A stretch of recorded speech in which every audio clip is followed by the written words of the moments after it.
And good afternoon and welcome to you live here on Sydney's famous Bondi Beach, where I can assure you, do we have a show for you? A show proudly brought to you by Alfa Romeo Australia. Yes, it's surfing's ultimate struggle, the grueling Foster's Ironman Classic, in which the greatest surfers in Australia will take on the best from New Zealand and Britain live here today. Coolangatta Gold set the standard, but this will be even tougher as they swim, paddle and run for prize money worth $20,000. Bodies will be pushed to the limit. Muscles will scream for mercy as they slug it out over 6 torturous legs. First, the ski paddle over 10 kilometres, 4 times around the course set here in Bondi Bay. Next, as they come out of the water at the northern end of the beach, away they'll go up and down the beach on a 2 kilometres run. Then back they dive into the waves, this time to swim 2 kilometres, out beyond the breakers, down to the southern end of the beach and back again. Now it's time for the fourth leg, another 2 kilometres run. And that's followed by 3 kilometres out on the big waves again, paddling the boards. To top that lot off, those who are left standing will set out on a final run of 6 gut-busting kilometres along the beach and back down the famous Bondi Promenade. It's all right for you, you can sit back and relax. But for these extraordinary athletes, it's going to be sheer torture here this afternoon as Wide World of Sports takes you live on the Foster's Ironman Classic.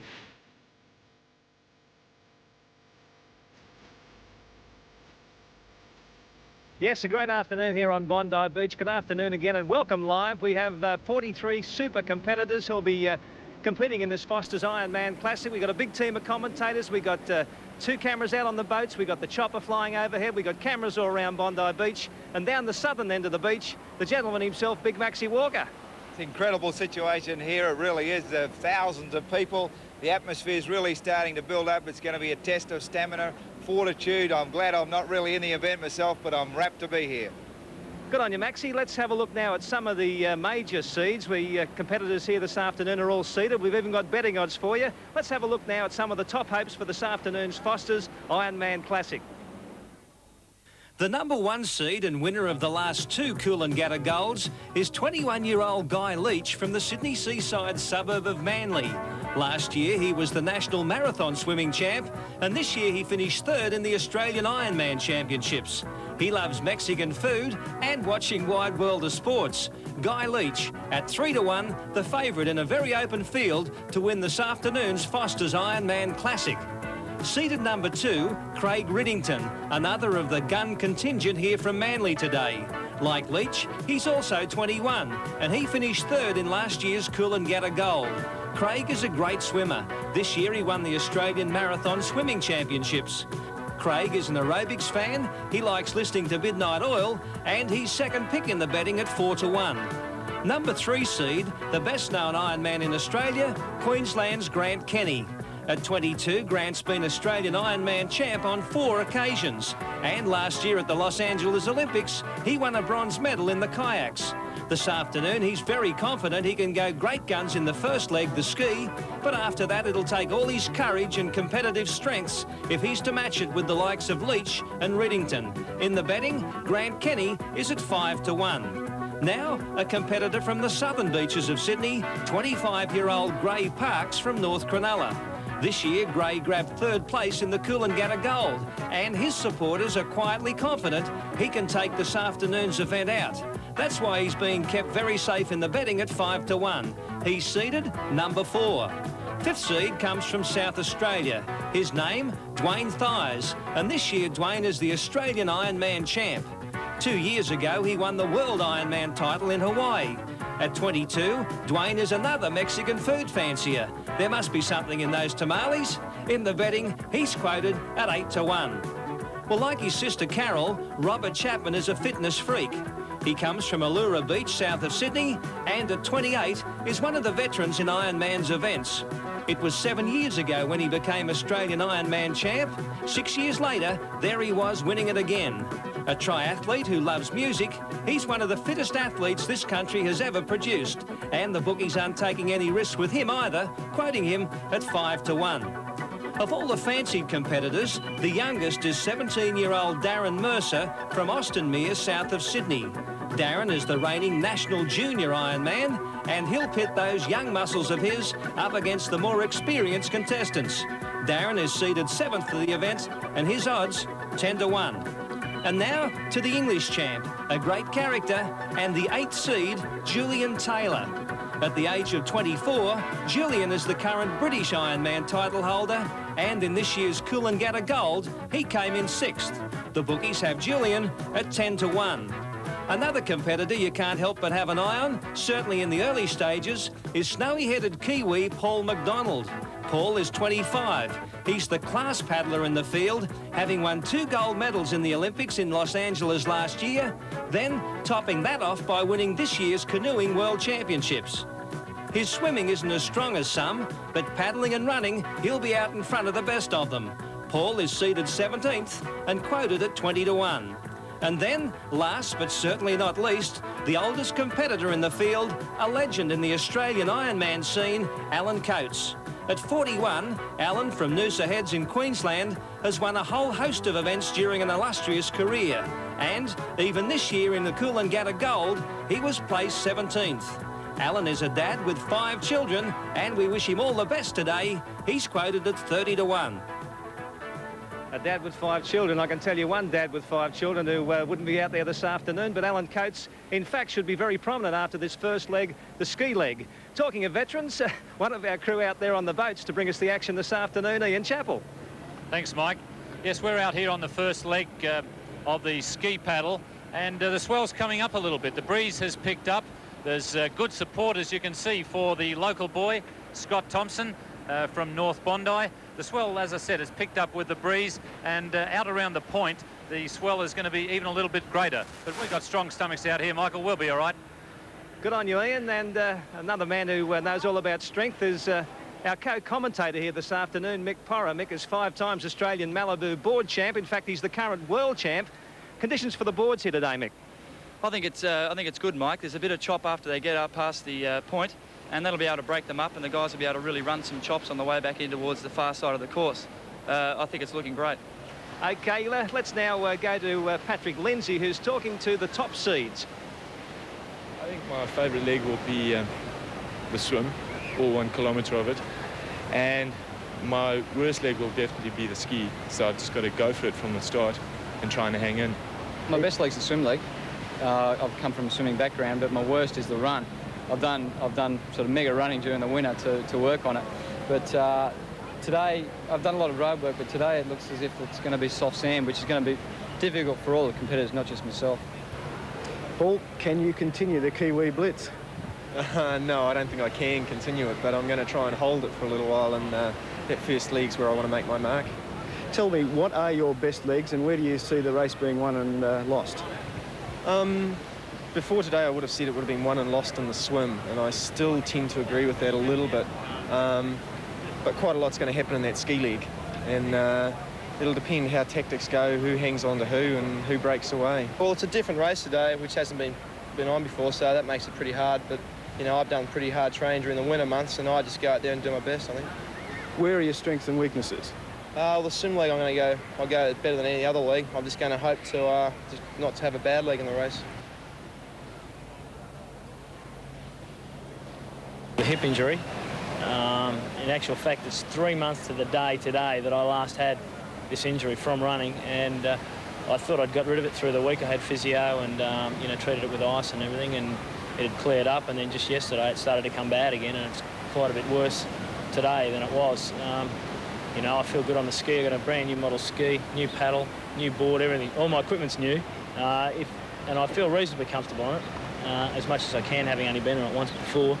But you know, if I can put together some good craft legs and my hip can hold out, well, I think I can go right. But my hip is worrying me at this stage. Well, I think the last run leg, the 6 kilometre run at the end, is going to be the win or lose part of the race. Of course, you've got to be strong in all legs. We have specialists in different fields, specialist ski paddlers, but board paddlers and swimmers, but I think the last run leg is going to be where it's won or lost. Gray, the smart money's on you. Can you see yourself winning? Oh, I don't know about the smart money, mate. I might be in there with the show towards the end, but they've made the ski a little bit longer today, and that doesn't suit me that well. So, as I said, I don't know if the money's too smart or not. Gray Parks, one of the key competitors here this afternoon, and he's been talking to Patrick Lindsay along with the top seeds. Well, a Bondi Ironman from way back is our Darryl Eastlake, who is out there on one of the boats. Thanks, Gibbo. Well, conditions are really changing dramatically here in the last half hour. That wind is starting to increase. We've had a run off the point. Believe you me, there's a bit of bump there. About 3 to 4 feet the swell, and it's picking up all the time. Now, the breeze is expected to get up around 30 knots. Like, that's almost a gale this afternoon. So the strong surfmen, the people that have got the experience with the bump and the chop, they're really going to fire, and we'll be following them all the way. Thanks, Darryl. The weather report overnight wasn't too swish for Bondi this afternoon. Let's check out the latest forecast with Mark Warren. Thanks, Mike. Well, we've had some very rotten weather here in Sydney for the past week, and officials have been worried. But today, the elements have really come together here, and conditions are ideal at Bondi Beach. The surf is a little bit small. It's about a ½ metre, a northeasterly swell, which is travelling down the beach, actually hitting the southern end of the beach a little bit harder than up here in the northern corner. And as the tide rises, the waves will be filling and slowing up a little bit. Full high tide is after the event finishes this afternoon. Water temperature around 19 to 20 degrees. No blue bottles in the water, which are sometimes a problem here at Bondi. And basically, things look great for today's event. Now back to you, Gibbo. And that's it. The scene is now set for the start of the inaugural Foster's Ironman Classic, coming to you live on Wide World of Sports from Bondi this afternoon. We'll be back with the start in just a moment. You never look so tough on the water's edge, it's rough. We're famous Bondi Beach here in Sydney for the inaugural Foster's Ironman Classic this afternoon. 43 of Australia's fittest athletes ready to do battle. The first leg is the ski leg, and to explain the starting procedure for the race and for this ski leg, Mike Porra. Mike, the competitors are lined up on the beach, facing up the beach. The gun goes, they run up, grab their skis, run down to the water's edge, and then proceed out to sea. The competitor watch, I think, off the mark will be second from the left on your screens, number 17, Paul McDonald, who's a dual gold medalist from the Los Angeles Olympics. He'll go off like a rocket. That's right. I was talking to him yesterday. He said he thinks he's the rabbit in the race. He's the one they're going to have to chase. In fact, he's the current world champ. But it could be that the rabbit might keep him running for a while. I think that he'll probably stay in front till the end of the ski. Certainly, Grant Kenny's going to try and do his best to stay with him. And in fact, they'll probably work together as a team. And it wouldn't surprise me to see him lead right through to the end of the ski league. OK, Mick, they're ready to go now. Another Mick will do the honours too. The New South Wales Sports Minister will be the starter, Michael Cleary. Whoa. Really important start. Look at McDonald go. 17. OK, a fabulous start here to the Foster's Ironman Classic at Bondi. And Mike Porra, where's number 17? Number 17, as we predicted, is in front on the left-hand side. And you can see in the middle in number 3 on the bright blue ski, Grant Kenny is also off like a bullet. They'll try and come together, I'd say, and work together for the first leg of this ski leg. And as you can see, they're coming together now, walking over towards each other. Now, they'll try and get in his wake, right? Grant Kenny will try and get in Paul McDonald's wake and reduce the effort that he has to maintain to keep up. And then they'll take it in turns in who's going hard and who's going easy, and they'll attempt to move away from the field by using these tactics. Is there any way any of these ski paddlers can keep up with this fellow McDonald? I don't think there is, Mike. He's a world champion in kayaks. He recently won the world titles as well as the Olympic Games. He is an absolute freak on a ski, and I can't see anyone except possibly Grant Kenny staying with him. Well, out they go here on the northern end of Bondi Beach, and as you can see, the big blonde-headed New Zealander, number 17, Paul McDonald, is setting the chase. And in second place. Looks like Craig Bennett from Coogie's in second place. He's got up to a great start. He's had a dramatic improvement in the off-season. He's about second, and I think next to him on his right would be Grant Kenny. And out there to bring you the action on our first boat, Ian Chappell.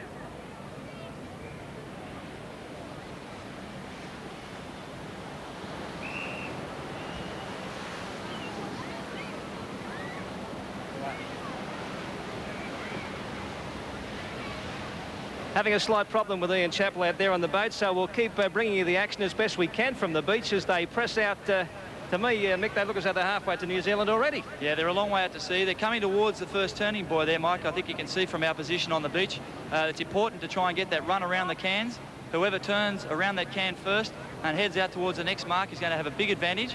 And it's McDonald in front, I'm sure. OK, out there in our second boat to pick up the action, Darryl Eastlake. A great duel at the moment. McDonald and New Zealand are really clearing out, but Kenny showing surprising speed at the moment. He's flashing braids. Reddington's there too, and the pack's about 30 metres back.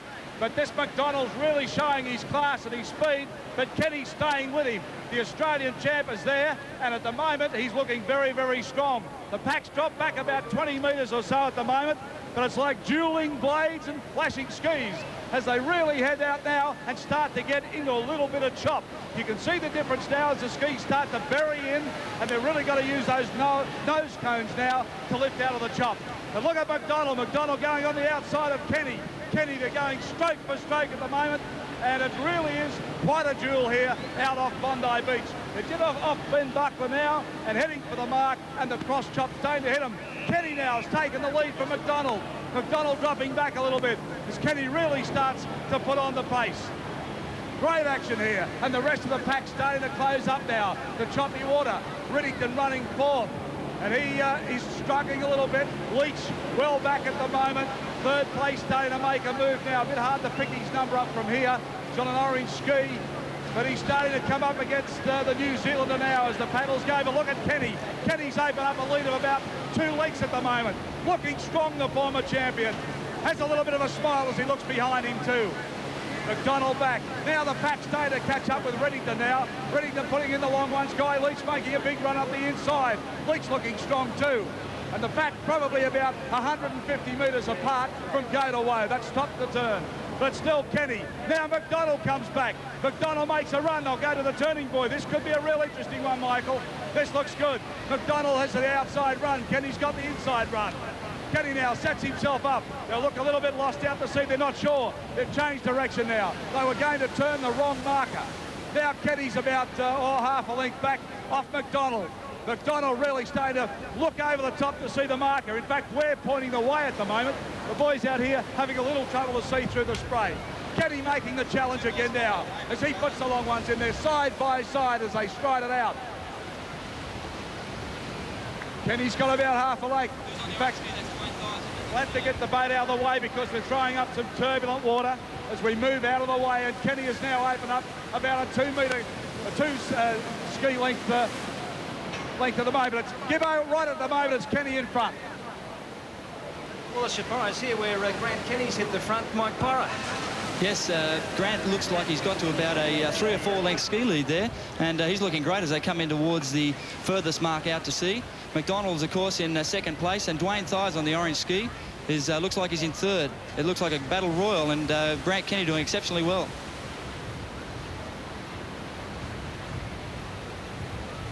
And that's the scene from the Channel 9 chopper, our Wide World of Sports chopper, as we look down on the skiers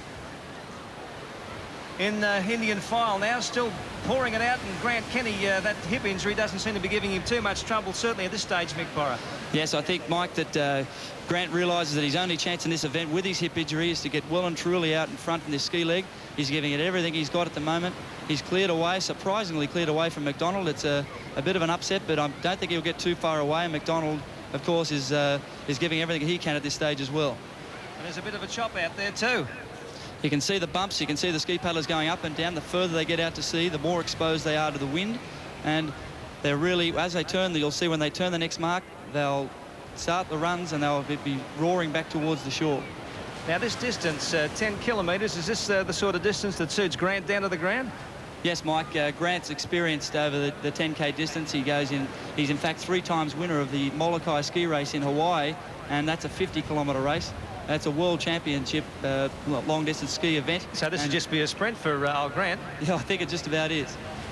OK, well, we leave them there, and the surprising leader is Grant Kenny, who's giving this New Zealander, Paul McDonald, a bit of curry here in the first leg. The ski and the Foster's inaugural Ironman Classic coming to you live from Bondi on Wide World of Sports. We'll be back with you in just a moment.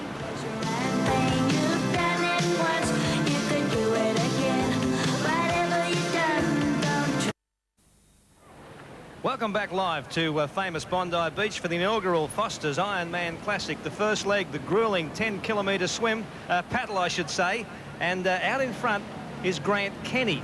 Grant Kenny has surprisingly taken the lead in the race from the New Zealand hotshot Paul McDonald, and that's the shot from our chopper out there. Let's have a look right now at this course, the 10 10K ski course, and Mike Porra, you can explain it to us. Yes, what they do, Mike, is as you've seen, they've left the beach and gone straight out to sea. They paddle around a hexagonal course, which is 6 buoys, and they do the course 4 times. So they go from the north end out to sea, back down to the south end, in towards the beach, and around to the north end again, and they do that 4 times before hitting the beach. Okay, and the man out in front at the moment is Grant Kenny. There's the Foster's boat out there with the field chasing them.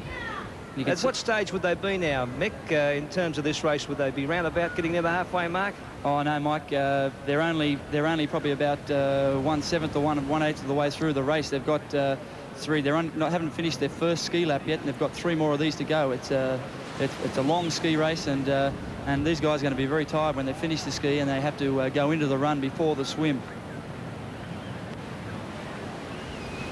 Okay, to get an update on the positions of our paddlers out there in this 10K leg, the first leg of this afternoon's inaugural Foster's Ironman Classic. Out on one of the boats, Darryl Eastlake. Oh, Mike, I can't believe Kenny at the moment. Kenny's showing all the Nutri-Grain strength that we've known him for the last 4 or 5 years. Of course, he's won every event as a junior and a senior, and they wrote him off in this, but on the ski at the moment, he looks sensational. He's opened up a gap now of about 150 metres. And remember that he's paddled in that Molokai event in Hawaii, winning that 4 times. He's used to chop. He's used to the swell running behind him, and he's using every little run to his own advantage at the moment. And that's what these skis will do. They'll run on about a 6-inch chop at the moment. And look at him now running down the face of that. He's actually surfing on his way home, and he's opened up a very, very big gap. The Kiwi, McDonald, has dropped back to 3rd. Craig Bennett from Manly is up into 2nd place and paddling very strongly too. But Kenny literally surfing his way into the Bondi Bay again. Now, conditions will change as he'll get a cross chop off the headlands. That'll increase his chances of getting a good run because he'll actually have the chop running beside him. But as he comes up beside our boat now, he looks very, very strong. And he's built up a rhythm that ski paddlers like to get. He looks at the rhythm. He's running around about 38 strokes a minute. And you watch the runs as it comes up now. There's a little lift. Now, you see the cross chop is starting to get to him now. And now he's ploughing in. And that's where that nose cone now is going to work. So Kenny looks strong right now. Thanks, Darryl and Grant Kenny, showing all the class and all the form that took him to the top in Ironman contests here in Australia. There he is out in front, 150 metres clear in this first leg, the 10K ski. Right now, let's go back to our Channel 9 newsroom for a sports update at the sports desk. Good afternoon, Ian Maurice. Good. Thanks, Bear. We'll have a look at this fella, Grant Kenny. I mean, this 10K ski leg, the New Zealander Paul McDonald was supposed to be out in front. That was the script. Grant Kenny, Mike Porra obviously forgot to read the script. That's right, Mike. This is one of the biggest leads I've ever seen in a race of this nature. He is well and truly out in front. Paul McDonald, the world champion, is back in 4th place. It's a big upset. Grant Kenny is absolutely flying, remembering that he's got an injured hip, and he knows that he's going to have trouble with the run leg, and he's going to have to get a bigger lead as he can. Now, in 2nd place is Dwayne Thies, and the 2 guys I was told who mightn't be able to show their best here today, Grant Kenny and Dwayne Thies, are in fact running 1st and 2nd. Yes, Mike, Dwayne Thies, who's the current Australian Ironman champion, has completed the Coolangatta Gold course on a number of occasions. He told me only yesterday that he's not in great shape, but he's certainly, he might have been telling us a few fibs, I don't know, but he's out in 2nd and he's looking fantastic. In fact, he borrowed a ski 5 minutes before this race because his ski didn't arrive. Okay, well, there's the scene high over the sky here at Bondi this afternoon in the inaugural Foster's Ironman Classic with Australia's champion Ironman Grant Kenny out in front in this first leg, the 10K ski. We'll be back with more for you in just a moment.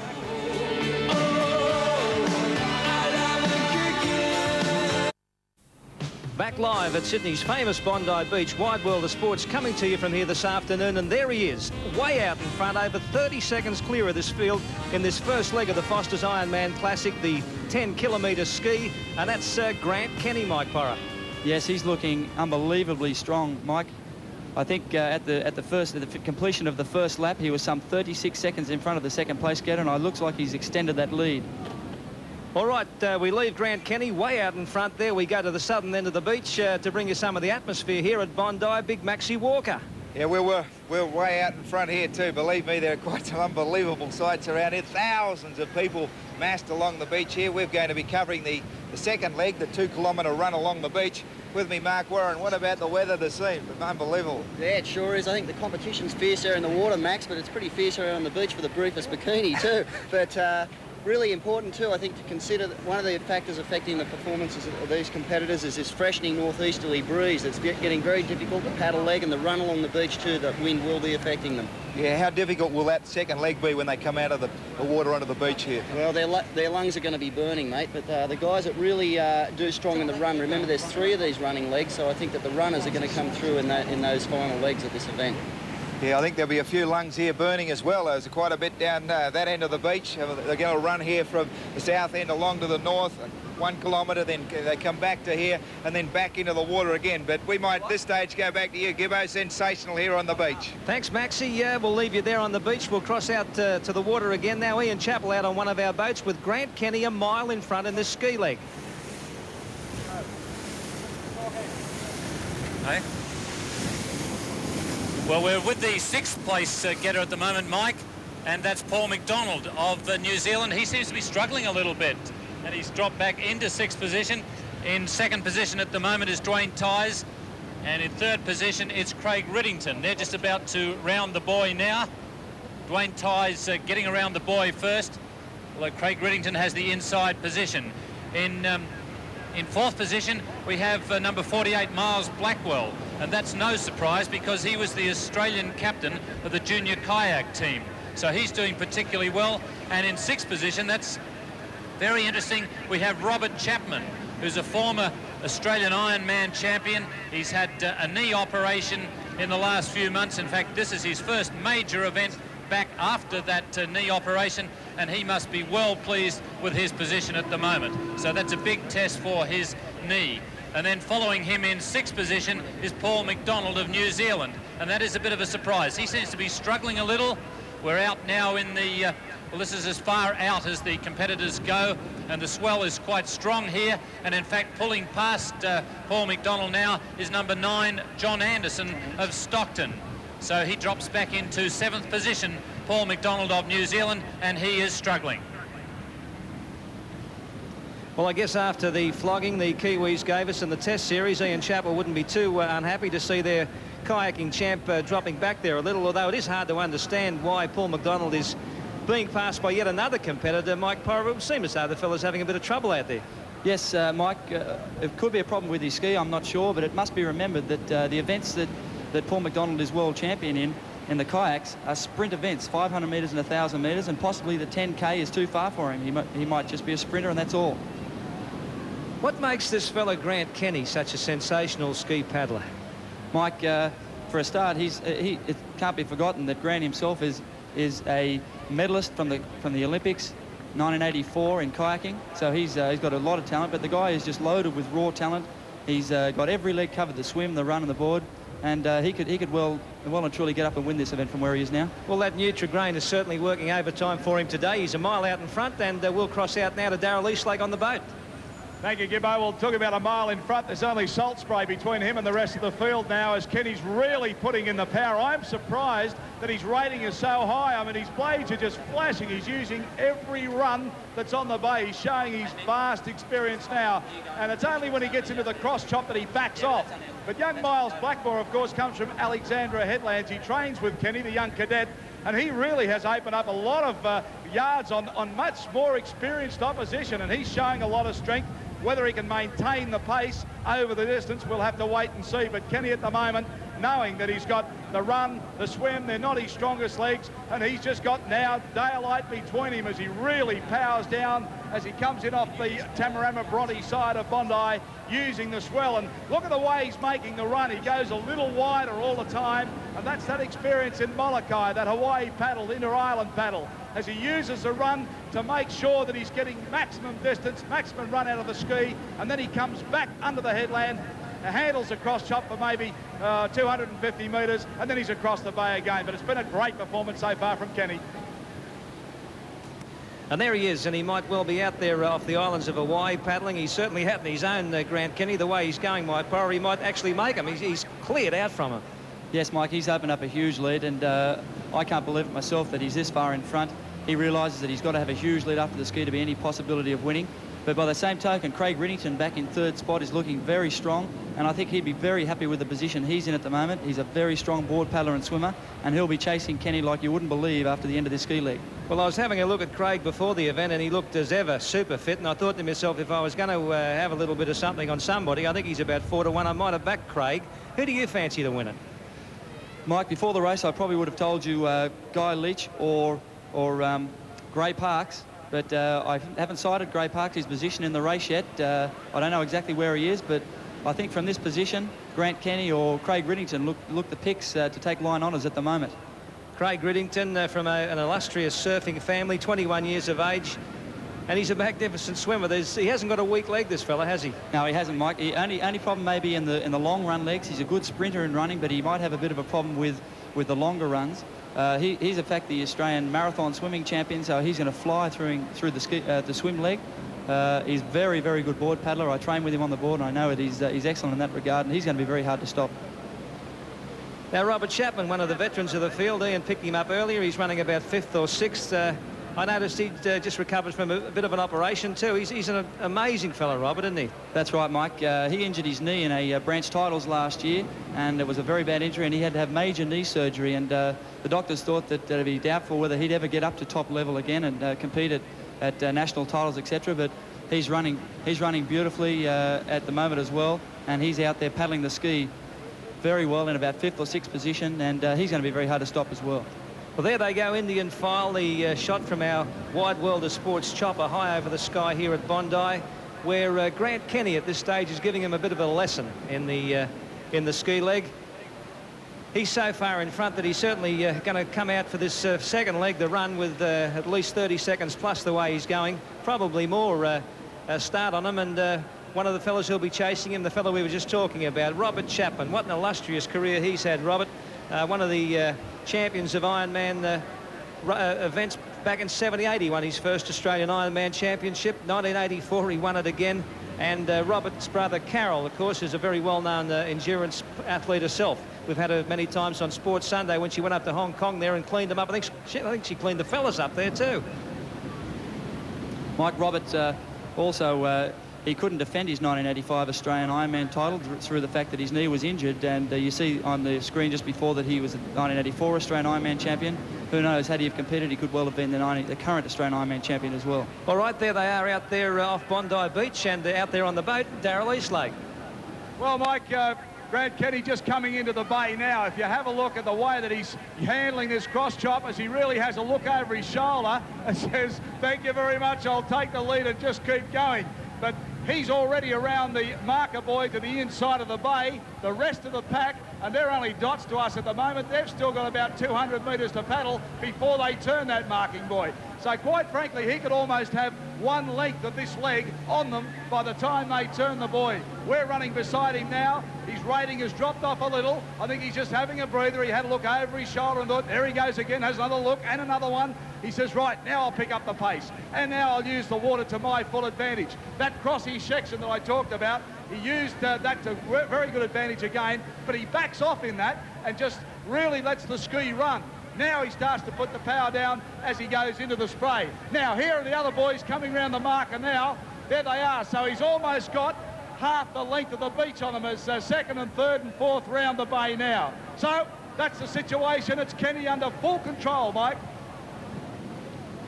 And there he is, Grant Kenny, as Big Darryl said, has almost got half the length of Bondi Beach behind him as he straightens up in this 10K ski leg, the first leg of the Foster's inaugural Ironman Classic, coming to you live from Bondi this afternoon, and we'll be back with more action in just a moment.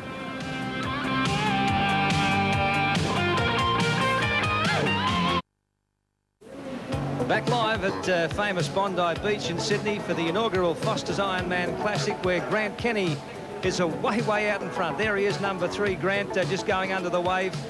Over 30 seconds, well over 30 seconds clear now in this ski leg. Any idea what time the margin is now, Mike? Yes, Mike, I think the margin is actually closer to a minute 10, a minute 15 now, and they're about over the halfway mark in this ski leg.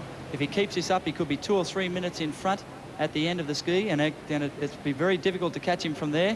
I'd say that it's Miles Blackwell, the junior, the 17-year-old junior, in second place, and Craig Riddington, the New South Wales Ironman champion, in third. Okay, out there on the water, Ian Chappell.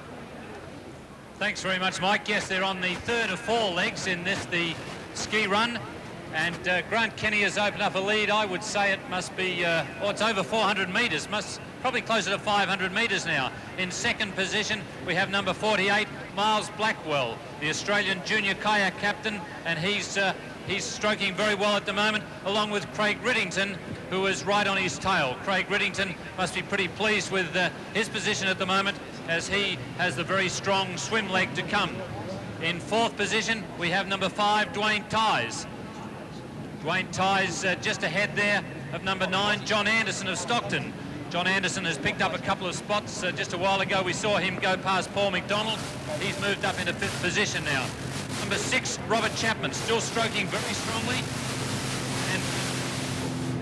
Okay, and young Miles Blackwell currently lying second behind Grant Kenny. Must be one of the happiest young fellas here at Bondi at the moment, 18 years of age, and Mick Porra, he's certainly showing the advantage of that tour of Europe he did with the kayak team this year. That's right, Mike. They were over there for some 3 months. They toured the UK, Denmark, Germany, and other places around Europe.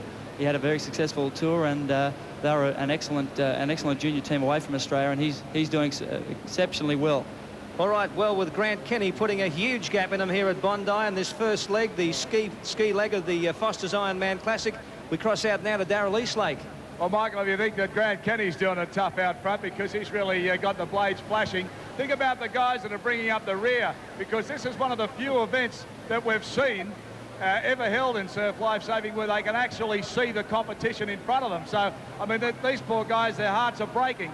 Now, the last bloke is coming up to us now. We'll pick his number up as he comes up alongside, but he looks like he's struggling along and just coasting, because he can see the rest of the field is cleared off out to sea, and still he just maintains an even pace. Maybe he's good on the feet. Let's hope so. Number 47, which is Craig Mitchin from Somerset in Tasmania. So he might have paddled over from Tassie. He looks a bit tired. But as he starts to stroke out now, we come up right alongside him now. Just think about it. He's a long way back, Michael. Well, one of the leading division, as we predicted earlier, is in fact the 41-year-old fellow called Alan Coates. Alan Coates, the veteran of the field, Mike Porra.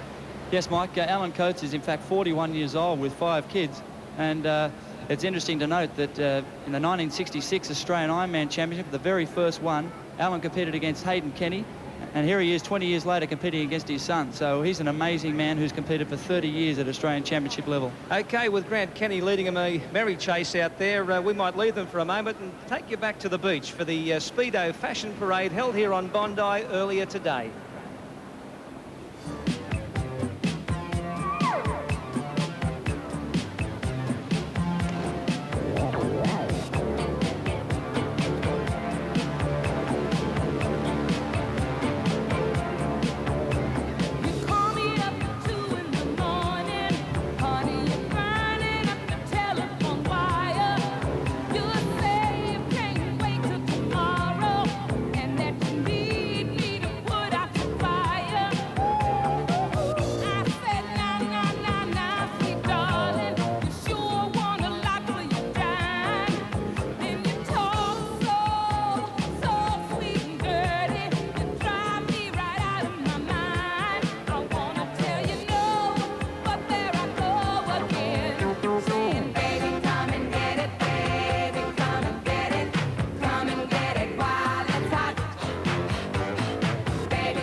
there's some of the form you'll be seeing on the beaches this summer, the Speedo fashion gear here at Bondi. The fella showing all the form out in the water at the moment, though, is Grant Kenny, who's cleared out in this first leg, the 10K ski leg and the Foster's inaugural Ironman Classic. We might just have a run through, Mike, of those placings now as they're well past the halfway mark. Yes, Mike, it's, as you said, Grant Kenny well and truly in front. The junior, Miles Blackwell, the kayak paddler, is still in second place. Craig Riddington, very, very handily placed in third. John Anderson from Stockton is in fourth, with Robert Chapman, the former Australian Ironman champion, in fifth. And the veteran, Alan Coates, in sixth, followed by the junior, Darren Mercer. OK, well, with Grant Kenny, as I said, leading a merry old dance here at Bondi in this inaugural Foster's Ironman Classic. We'll take a break on Wide World of Sports and be back with more live in just a moment.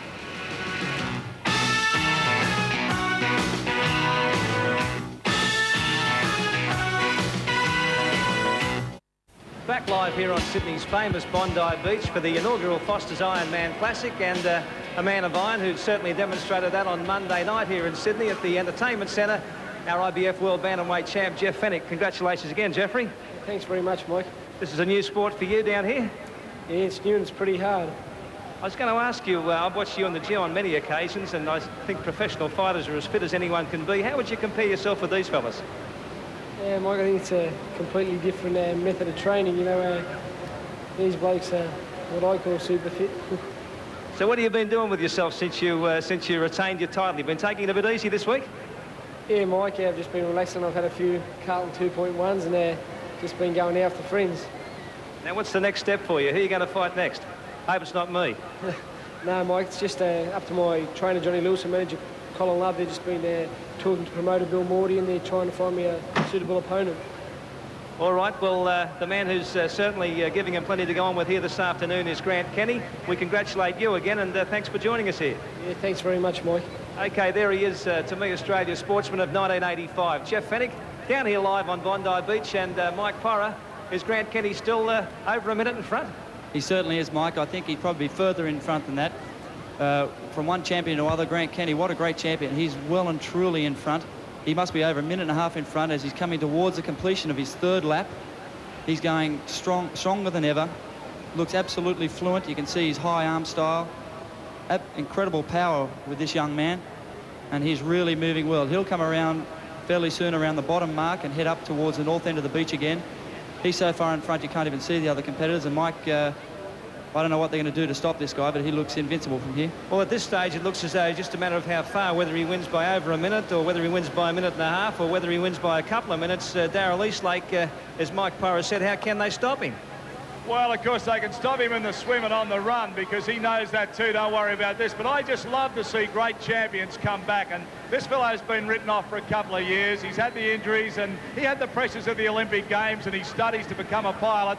But let me tell you, once he got his head down in the water and said, I want my title back, isn't he going? And he's just casually looking back over his shoulder. He knows exactly where he is. But, Mike, the one thing that I'm really impressed with is the way that he's used the ocean here this afternoon. This fellow's got so much inside his head. He's used every chop, every little ripple. He's used the lee of the cliff to get the sheltered water. He's used his strength to great avail when he's been in good water. And that's the difference, I think, between him and McDonald and New Zealander. New Zealander broke hard, couldn't get used to the conditions, and I reckon his wrists and arms must be aching because he's not stroking out like Kenny. Kenny's now, we got him at about 36 strokes a minute, and that's dropped back slightly to what he was a lap ago. So he's just pacing himself. Now, as I talk, up goes the rating now because he's in good water again. You see now the chopper's come away from the cliff face and he's only got the long ground swell to contend with, and he's doing that pretty easy. So I don't know what they're going to do to catch him on the leg. They won't get him on the ski. Whether he can maintain this distance, of course, on the land is the other thing. But as I talk to you now, the other ski riders are just coming around that mark. They're just coming around the second mark now, the other fellows. So he's got about, I guess, 250 metres on him at the moment. He's doing pretty easy, and there they are. That's second, third, fourth, fifth and sixth, and they're about, well, say 300 metres behind him. So that's the situation out here. Kenny looks good, but I think he's used the ocean a lot wiser than anybody else. Well, there he is, and what a picture he presents. Grant Kenny, sheer athletic symmetry. He is 1 minute, 14 seconds in front of the pack.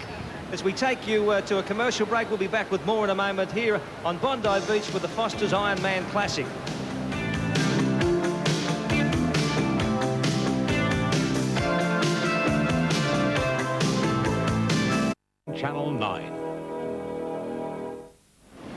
Back live at famous Bondi Beach in Sydney, the inaugural Foster's Ironman Classic, and the man who's way out in front, Grant Kenny.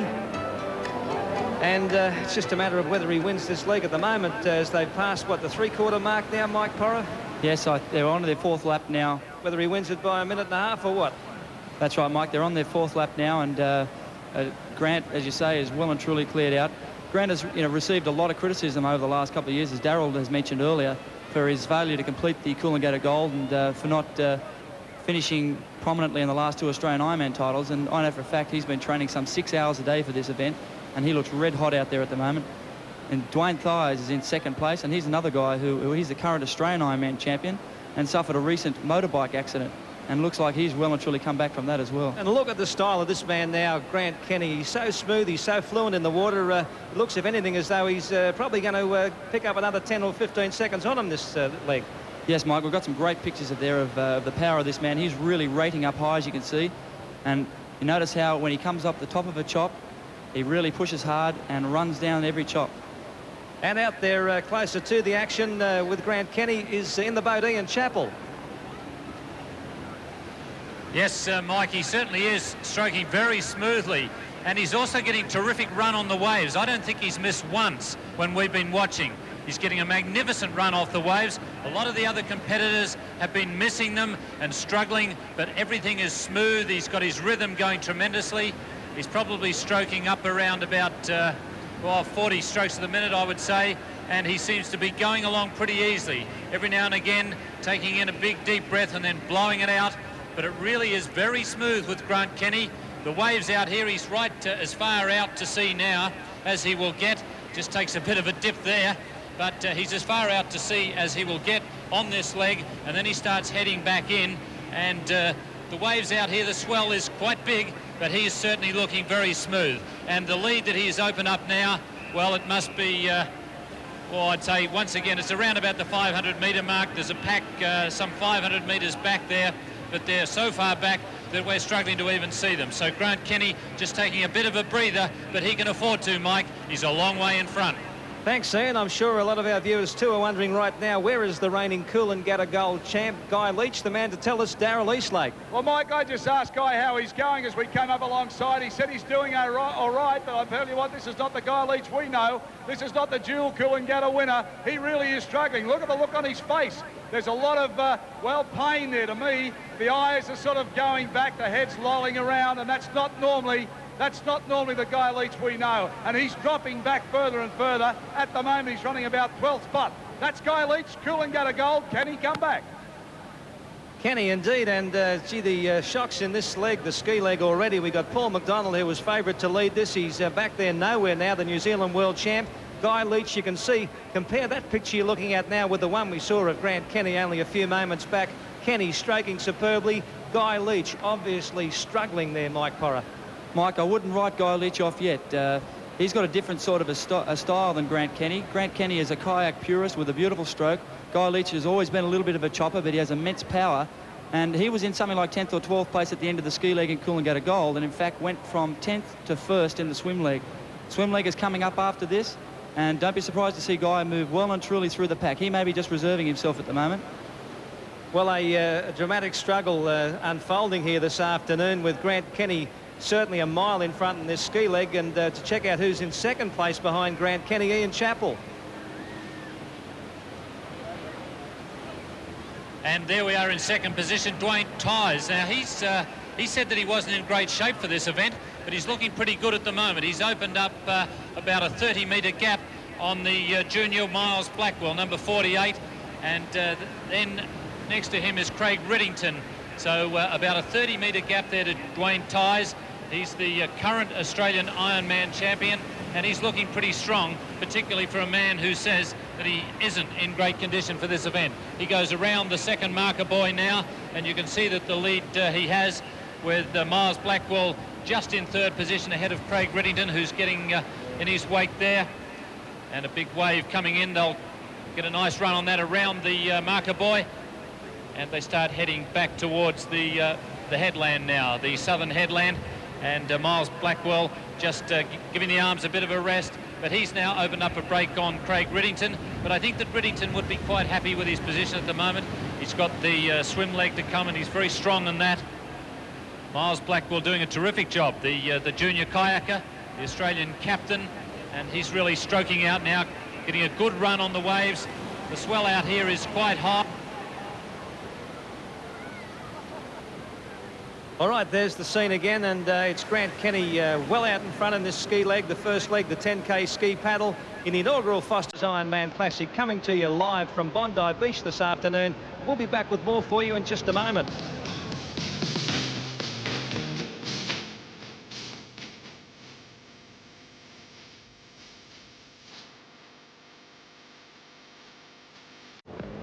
Yeah, back live here at Bondi Beach in the Foster's Ironman Classic. With me as co-commentator this afternoon, Australia's 5 times board champion, in fact the current world board champion, Mick Porra. And it's Grant Kenny out in front of Dwayne Tighe, Miles Blackwell, the youngster, still in there third, Craig Riddington fourth, and John Anderson fifth.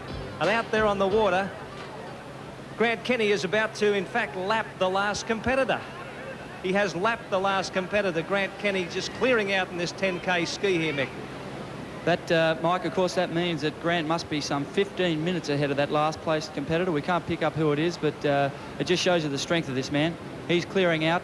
Note that in about 6th place at the moment, we have Robert Chapman. Now, I think he's particularly well placed at this stage of the race. He's an excellent runner, an excellent swimmer, and he'll only get stronger from this stage of the race on. He was hoping to be only in the top 10. He's in 6th, and I think he will be one of the ones to watch come the finish of the race. Yeah, 28-year-old Robert Chapman, one of the fittest men in Australia, as we said, coming back after an injury last season. And he was very confident before today's race too, having a chat to Robert as he got ready, had his jacket adjusted here, actually singlet had especially cut down. He was pretty confident about this. Mike, he said to me just before the race, I said, how do you feel and what are you going to do? And he said to me that he was going to cause himself pain. So he's intent on going out there and really hurting himself and doing the best that he can. What would the pain barrier be like now? I mean, bearing in mind this is only the first of 6 legs here this afternoon, even though it is the 10K ski leg. Mike, they'd be feeling a fair bit of pain now. They'd be starting to get sore in the shoulders and the back muscles. Remembering it's a shorter race, and so these guys are going much faster than they normally would in the ski leg. They'll leave this leg and start the run, and they'll be running in what's probably fairly soft sand. That's going to tighten their calves up, and then they start a swim, so they're really jumping from one to the other, and it's a very, very painful event.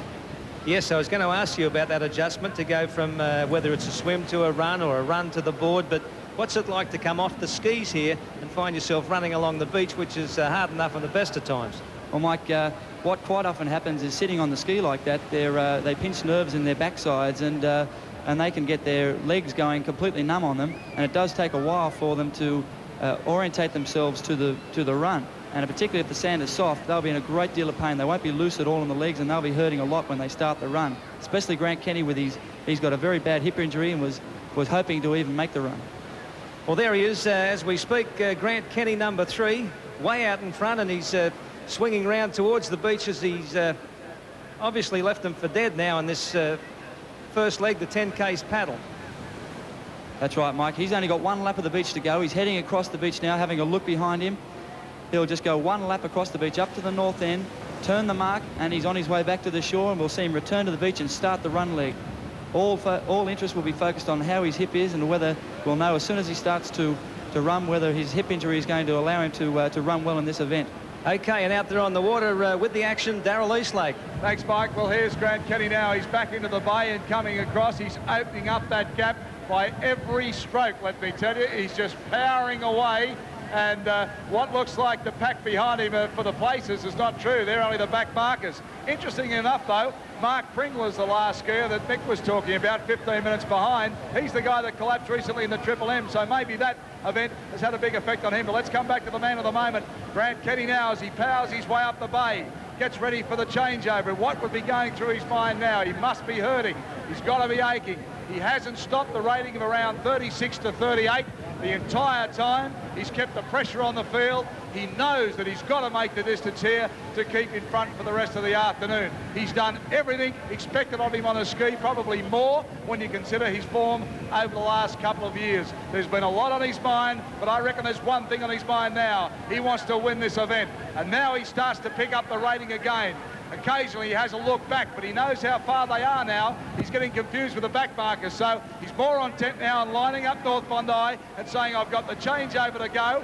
He's sucking in the air. There's the little look over the shoulder. All he can see now is daylight, seagulls and a bit of salt spray because nobody else is near him. And we're running right alongside him now. He's in good water. The swell has backed off a little bit. Even though it's got rougher out to sea, it's a lot better inside. But as the wind increases, it's going to make it very interesting for the swim leg indeed. But right now, Grant Kenny's got nothing to worry about other than the change and get on with the next leg. He looks really, really fit. He looks very strong indeed. And at the moment, not struggling one bit. And when you consider the look on some of the fancy competitors on the skis, he has put in a remarkable effort. And that's the man himself, over a minute in front still. They've cut back that lead just a little, just over a minute in front, Grant Kenny. Mick Burrow, the guys who are tailing him through, Dwayne Tyes, Miles Blackwell, Craig Riddington, the nearest chasers to him. Which of those are likely to give him the biggest trouble in the run coming up? Mike, he's probably got about 200 metres to go before he reaches the beach. And I would say that Dwayne Thies, who is in second place, who has been out of the water for a few weeks and out of training because of a bike accident, is not a great runner, and I think he's going to have problems chasing Grant. I'm not sure about Miles Blackwell. Certainly Craig Riddington, the running is probably the weakest of his legs.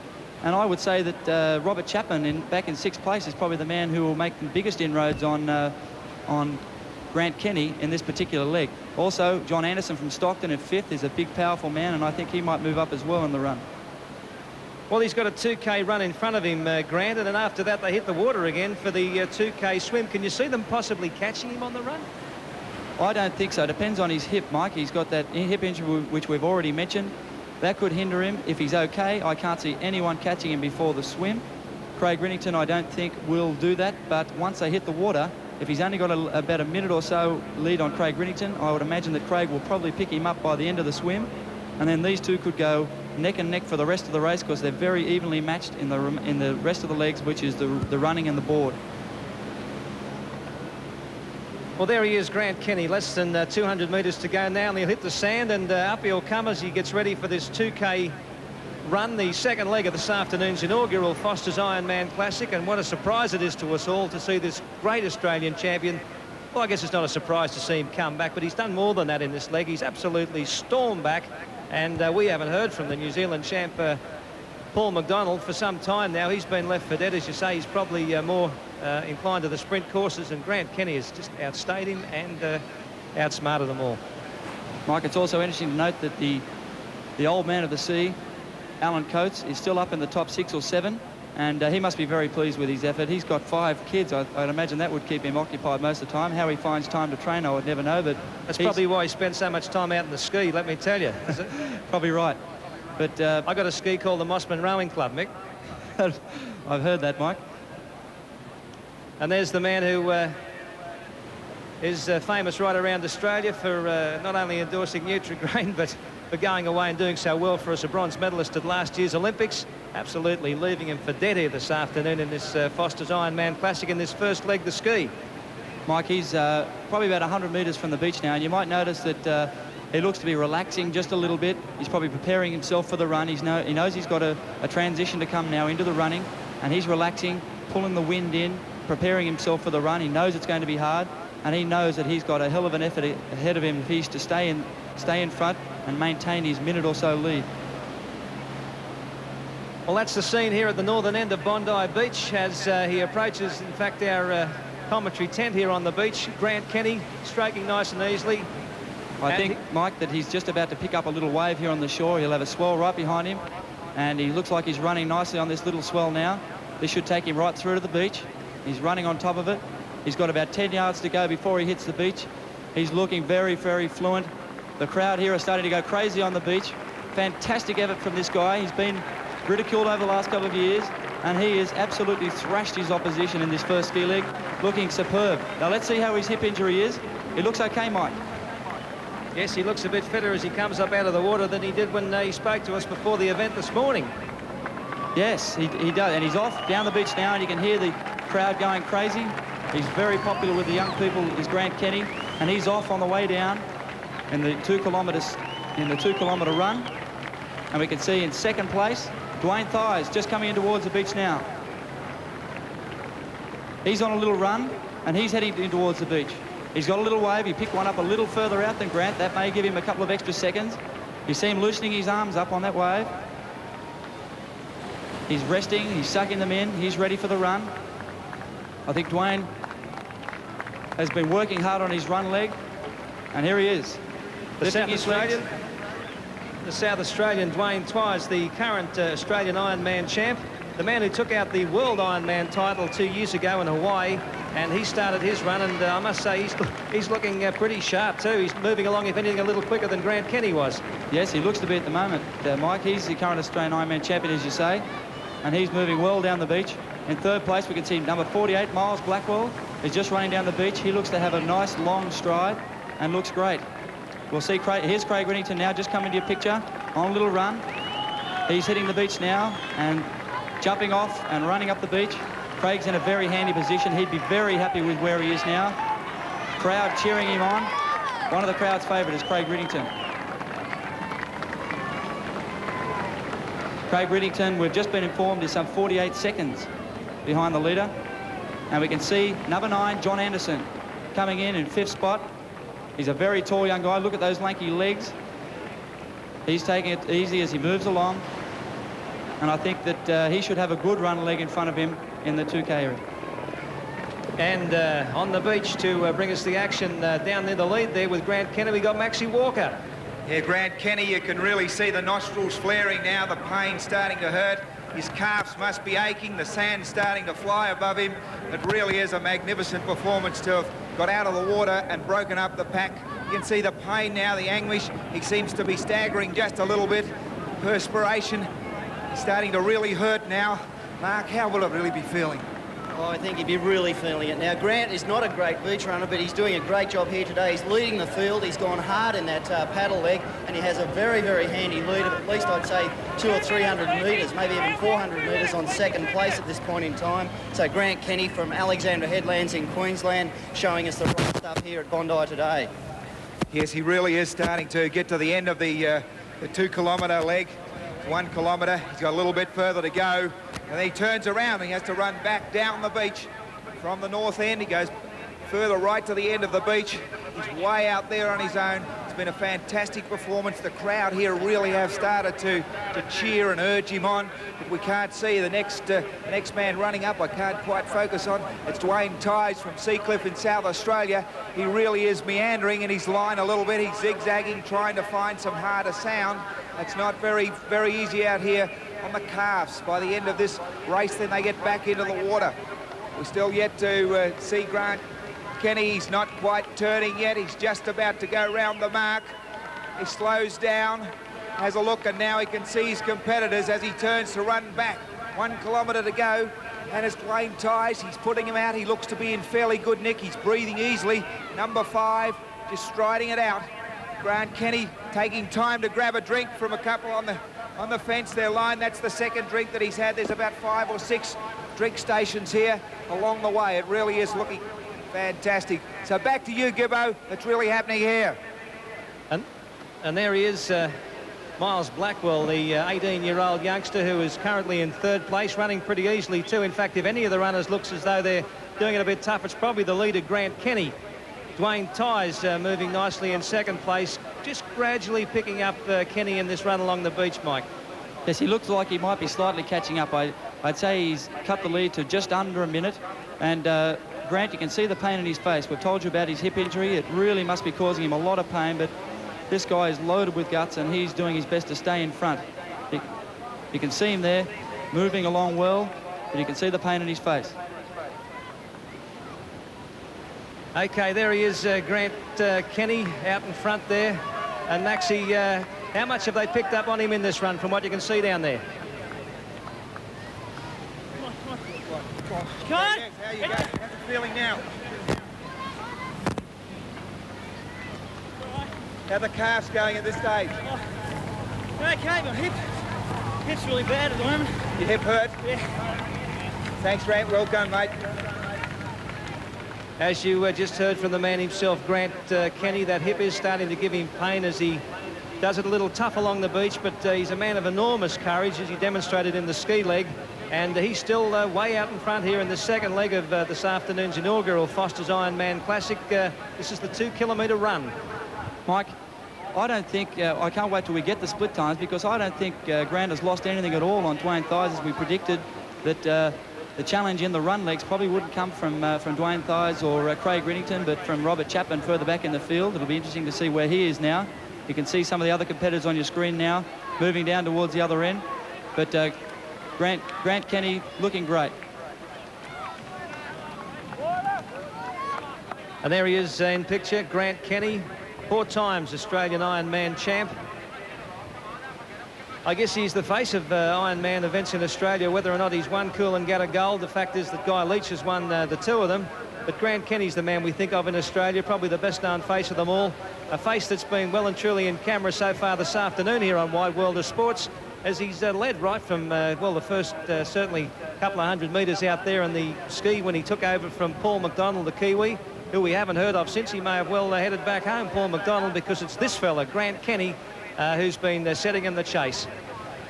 That's right, Mike. I think we can see Dwayne Thies there, still in second place. Now, this man, besides being the Australian Ironman champion, is also the current World Ironman champion. He won that title in 1983 in Hawaii, in great form.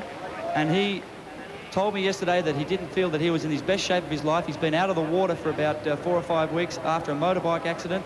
And he thought that he'd have trouble with the swim and the board. But I think he looks like he's going fantastically well here. And moving fluently along the beach, keeping to the left, as the rules state for the Ironman Classic. And in third place, number 48, young Miles Blackwell, who's just being passed, looks like, by Craig Riddington.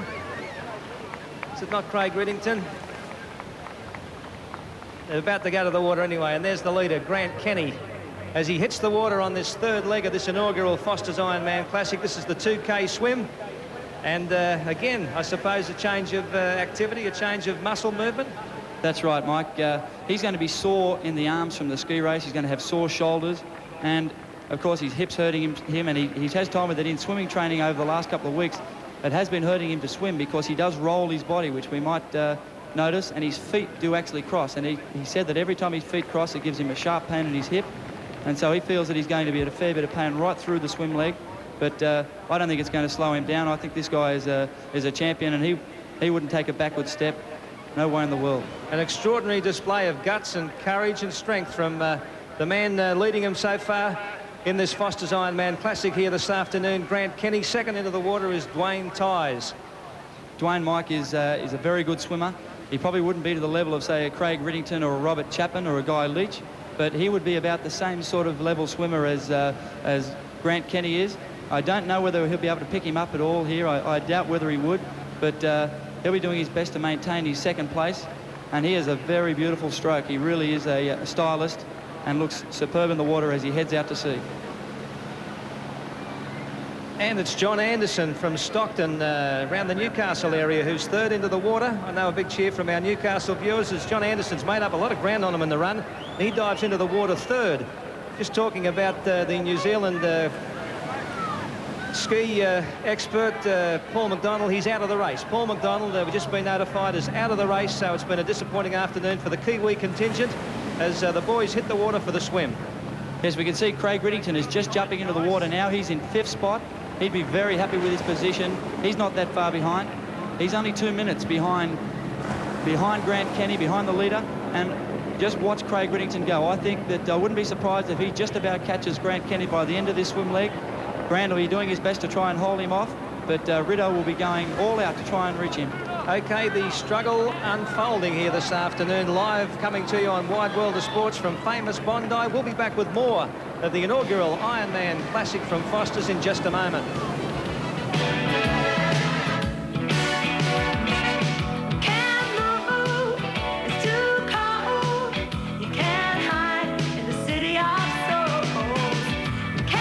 Live here at Bondi Beach, where Grant Kenny hit the water 46 seconds ahead of Dwayne Thies in the second leg of the inaugural Foster's Ironman Classic, the 2K swim. Is he still 46 seconds in front, Darrell Eastlake? Mike, this gap's starting to shrink now. Thies really stroking out after Grant Kenny. Kenny stroking well, he looks strong, The thighs coming at him, and there's only, I reckon, 100 metres at the very, very most. And also third place, John Anderson from Stockton in Newcastle. Don't forget he was second in the 1984 Swansea Superman race. That's a good, tough one, so he could come home yet. But the field's starting to bunch up.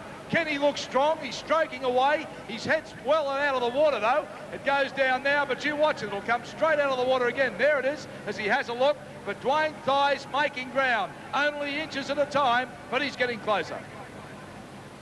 Okay, well, that's the struggle out there on the water with Dwayne Thighs slowly, but perhaps surely starting to make inroads onto that lead there of Grant Kenny, as Kenny still continues to show the way in the inaugural Foster's Ironman Classic out there in this second leg. This is the 2K swim, and plenty of good swimmers out there after him, Mike Porra, particularly Craig Riddington. Yes, Mike, Craig Riddington jumped into the water at the start of the swim, 1 minute 45 seconds behind Kenny, exactly. And I don't think it's beyond him to catch the leaders with that kind of a lead, and he's looking great. As you said, Dwayne Thighs is picking up time. Interestingly, Craig Riddington lost 15 seconds in the run, and Billy Eckstein, who was up in 6th place, picked up a mammoth 40 seconds in that short run leg, and he'll be a real danger come the end of the race, the long 6K run. Well, there's some of the other competitors just about to hit the water in this 2K swim. And there are 43 who started today. One who's definitely already withdrawn is the New Zealand ski star, Paul McDonald. Very disappointing in the ski this afternoon. They just went, well, he's got the speed. Perhaps he didn't have the stamina to go with him. And we leave him out there in the water right now as they're struggling it out in the swim with Grant Kenny. Probably about 30 seconds or so still in front of Dwayne Thighs. Here on Bondi Beach this afternoon, there are a lot of attractive sights back on the beach. These are the youngsters of 1985. These are the girls of summer, or the summer that's almost hit us here in 1985. It's been a bit slow coming in Sydney. But how about now with Nat Young, the former Australian World Surfing Champ? We take a look at the history of Australian surfing, what the girls were like in the good old days. This is a marvellous movie of Nat's. It's about to hit a theatre near you very soon. So, Nat, how about we go back and take a look at the history of Australian surfing? It's quite extraordinary to contemplate that it was only during this century that we got the right to go swimming during the daytime here in Australia. Up until 1902, you weren't allowed to take a dip in the surf during daylight hours. If you wanted to go bathing, you had to do it before sunrise or after sunset, until a pioneer by the name of William Gosher came along. Gosher was editor of a local newspaper called the Manly and North Sydney News, and he decided to pull on his cosy and take the law on. As Nat Young says, in those days surfing really was in the dark. Victorian rules, and I don't mean football, when, you know, like this is straight Victorian rules of dress. He was the man who eventually challenged daylight bathing in Australia. If it wasn't for his efforts, we never would have been able to swim, or at least it would have taken longer. But it was a bit of a double-edged sword. Suddenly everybody was leaping around in the surf, but in that year alone at Manly, 17 people drowned. That was the summer of 1902-03, yeah. So that's really why the surf club essentially was formed down at Manly, is to give, really by the locals, to stop drowning, or to save people after they drowned in the surf. If William Gosher was our first surfer as such, the first man to thrill the local crowds was the legendary Hawaiian Duke Kahanamoku. It must have been fantastic when you were, when he was a man, when he was world swimming champion. He won it in Stockholm in 1912, and to come to Australia as a guest of the New South Wales Swimming Association to show us this style of swimming that was natural to the Hawaiian kids, but was later called the Australian crawl, which I always found very interesting. One young lady who found the Duke very interesting was Isabel Letham. She was 15 years of age at the time, and as fate had it, that very first day the Duke took to the Australian surf with his board, Isabel became our first surfboard rider. Donald McIntyre came up to me and said, the Duke wants a girl to go out with him on the board. And I thought of this kid of 15 who'd never seen a surfboard in her life, or stood on one, was supposed to go out with the greatest surfboard rider in the world and ride tandem in this terrific sea. When we got onto the crest of this wave and I looked down into the trough, and I thought I was going over a cliff. I said, oh, no, no. I was scared stiff, and he pulled back on the wave. I did this 2 or 3 times, and he got sick of that. And the next time I did it, he said, oh, yes, yes, yes.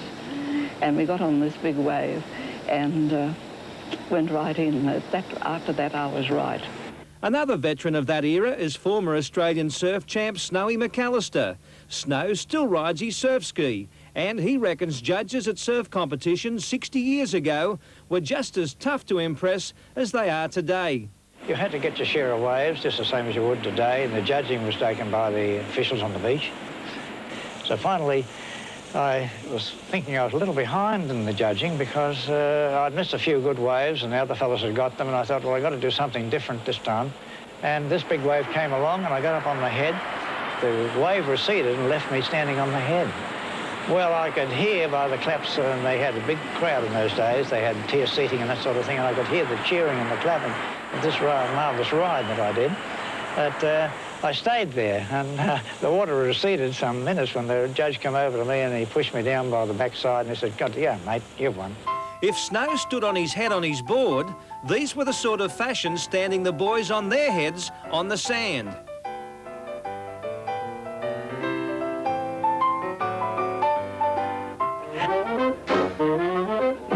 And as they danced their way out of the roaring 20s into the 30s, life down at the beach became even more carefree.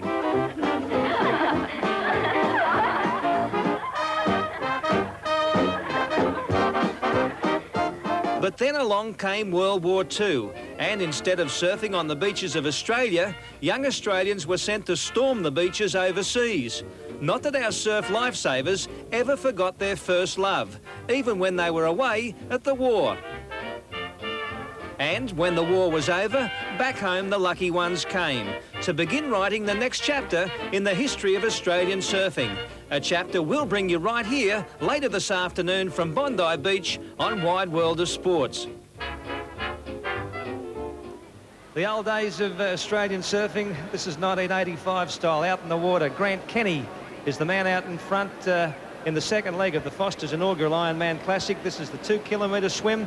He's being hotly pursued by Dwayne Tyers, and it's a battle royal for third place. And out on the water, the man who's checking out that battle royal for us on the boat is Darryl Eastlake. Gibbo, you better believe it. Guy Leech has really opened up here, and he's now just ahead of young Mercer from Ostermere. And then also the Englishman, Julian Taylor, is swimming well. Of course, Taylor has got a great record of swimming in still water. I didn't think he'd handle a chop this afternoon, but he's there. But Guy Leech has certainly come back when you consider he was running number 12 on the ski. He's in the water, as Mick Porra predicted. He's really come through, and he's stroking out very strongly.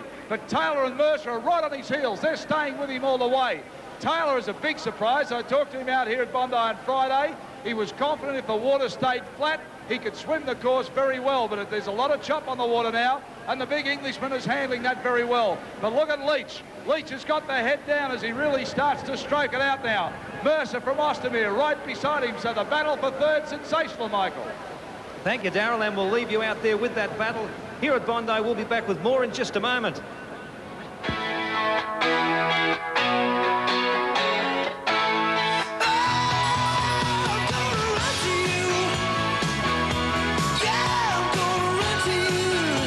Well, back here at Bondi, and the threesome making the big charge at the leaders, Grant Kenny and Dwayne Tyers. Guy Leech, the Coolangatta Gold champ, who's come from way back about 12 spot to be now third. Young Darren Mercer, 17 years of age, is up in fourth, and Julian Taylor come from well back in the pack too, Mick Porra, to be fifth. Yes, Mike, Julian Taylor is a brilliant swimmer. In fact, last year in Coolangatta Gold, he moved from about 31st position after the ski to about third position after the swim. He's from Great Britain, from the Queen's Park Surf Club, and he spent the off-season away from England down training in Spain and Greece, and so he's well and truly prepared for this event, and he is a good runner, so he's going to be a threat. Well, you've answered my question. What's a Pommy doing so far up in our Ironman Classic? He's certainly doing his best and looking pretty swish, and he knows just how important is this swim leg.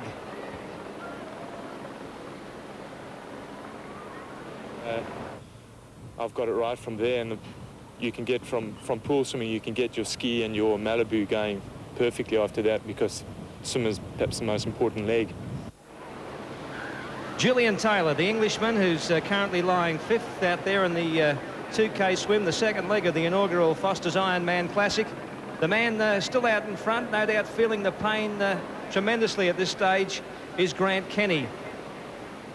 And there he is, Grant Kenny, and have a look at the gap, the way it's been cut back by Dwayne Tyers, who's now boring down on him. Dwayne Tyers, the current Australian Ironman champ, only, what, 6 or 7 metres now behind Grant Kenny. Yes, I'd say he's only about that distance behind, Mike. They're coming towards the closure of the swim, and they're looking good. They're moving along very well, and Dwayne, in fact, has moved from about 45 or 50 seconds behind Grant to must be about 5 seconds behind.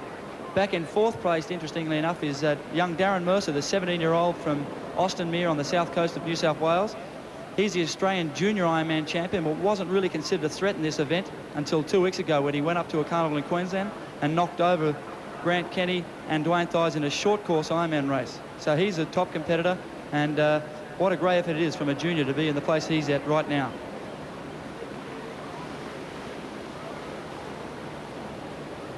Guy Leech we can see on picture there. Looking down now, we can see the leaders, Grant Kenny and Dwayne Tyers, moving very, very strongly. It'll be interesting to see exactly how far they're in front when they reach the beach. Okay, the man out on the water, Darryl Eastlake. Well, the Super Pom's dropped off, and there's been another change of position out here as Robert Chapman, the man coming back from that major operation on his knee, 2 times Aussie champion, and he ran second to, of course, Grant Kenny for so many years, has now battled up, and he's now with Mercer, and he's also with Guy Leech. So the Pom's dropped off. Chapman's taken up the running now, right on the heels of young Mercer, the Australian Junior Ironman champion, and he's going stroke for the moment with Guy Leech. Leech, head down, the big, powerful, strong arms. He's a huge build, this fellow. Just getting half a metre on him there. Mercer comes back at him. Look at Chapman, right on the heels now. Chapman starting to smell a good position. If he can stick with these boys, he's in with a chance. So, interesting here. The Pom's gone off, and the old Aussie champ's coming back, Mike. Okay, as they get towards the end of this second leg, the 2K swim, a battle royal emerging for those minor placings, and Ian Chappell is out there with the leaders on the water. That's right, Michael, and it's Dwayne Tyers has just caught Grant Kenny as they come to the last buoy. A tremendous swim from Dwayne Tyers. You see them there, they bang into the buoy, and Tyers is now in front. He's about a length in front of Grant Kenny and stroking very well. Grant Kenny now just tailing Tyers, and he'll tail him into the beach. They've got about 200 metres to go into the beach, but it's Tyers now leading from Grant Kenny, and the third place getter is coming up about, I suppose, 30-40 metres from the buoy, so they would have 70-80 metres on the third place getter, and then we have a group of 3 fighting it out for 4th position. It's Craig Riddington in 3rd position, and he's gone very wide on the buoy, very wide. In fact, he's cost himself a lot of distance. In fact, he's heading for the wrong marker. Craig Riddington is heading for the wrong marker. He's already gone about 20-30 metres too far, and he's heading for marker number 8. That's obviously what he's got in mind. So he is going to cost himself an enormous amount of distance. I'd say he's cost himself 30 to 40 metres already. So Craig Riddington will drop back behind that group of 3. Well, tragedy out there for that great Manly swimmer, Craig Riddington, taking the wrong turn there as they head for home in the second leg, the 2K swim. And what a finish it was, too, with Dwayne Tyers just wearing down Grant Kenny in the closing stages as they approach the beach. Now the 2 have powered away from Craig Riddington in 3rd place. There are Darren Mercer, the youngster, the 17-year-old from Austinmere down the south coast of New South Wales, and the Englishman Julian Taylor, and what a battle they're staging for 3rd spot. Robert Chapman is also there, Mike, and he's looking fantastic as they come to the beach. And as they say, what a tragedy for Craig Riddington. He would have been well and truly clear in 3rd place, and the bad luck continues. At the Australian titles this year, Craig was leading in the first ski leg, and in fact was hit and dropped his paddle and came out of the cans in about 5th or 6th spot. Bad luck there, and bad luck continues today. Let's hope he can make up for that mistake and be up where he rightfully deserves to be. Well, they're approaching the beach, and they've got another arduous leg in front of them. Again, a 2K run, and again the muscles are being given new directions, Mick. That's right. You can see them wading there. They're starting to porpoise towards the beach. Dwayne Thies just lifting himself up now, porpoising, and now he's having to lift his legs, tosses his goggles away, running up the beach, and he's looking very strong. I think he was probably foxy when he said that he wasn't in great shape. Grant Kenny moving up now, still looking good. Let's see how his hip holds out. But Dwayne Thies, look at him, he looks fantastic, moving very strongly down the beach, obviously being spurred on by the crowd who are all cheering.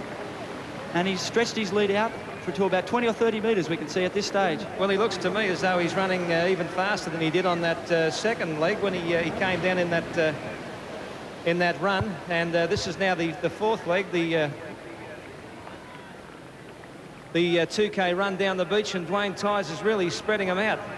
Yes, and he's looking quite comfortable, Mike. We can see the overview here, and we can see Dwayne Thies. He must have moved out to about 50 or 60 metres now over Grant Kenny, and he's looking fantastic.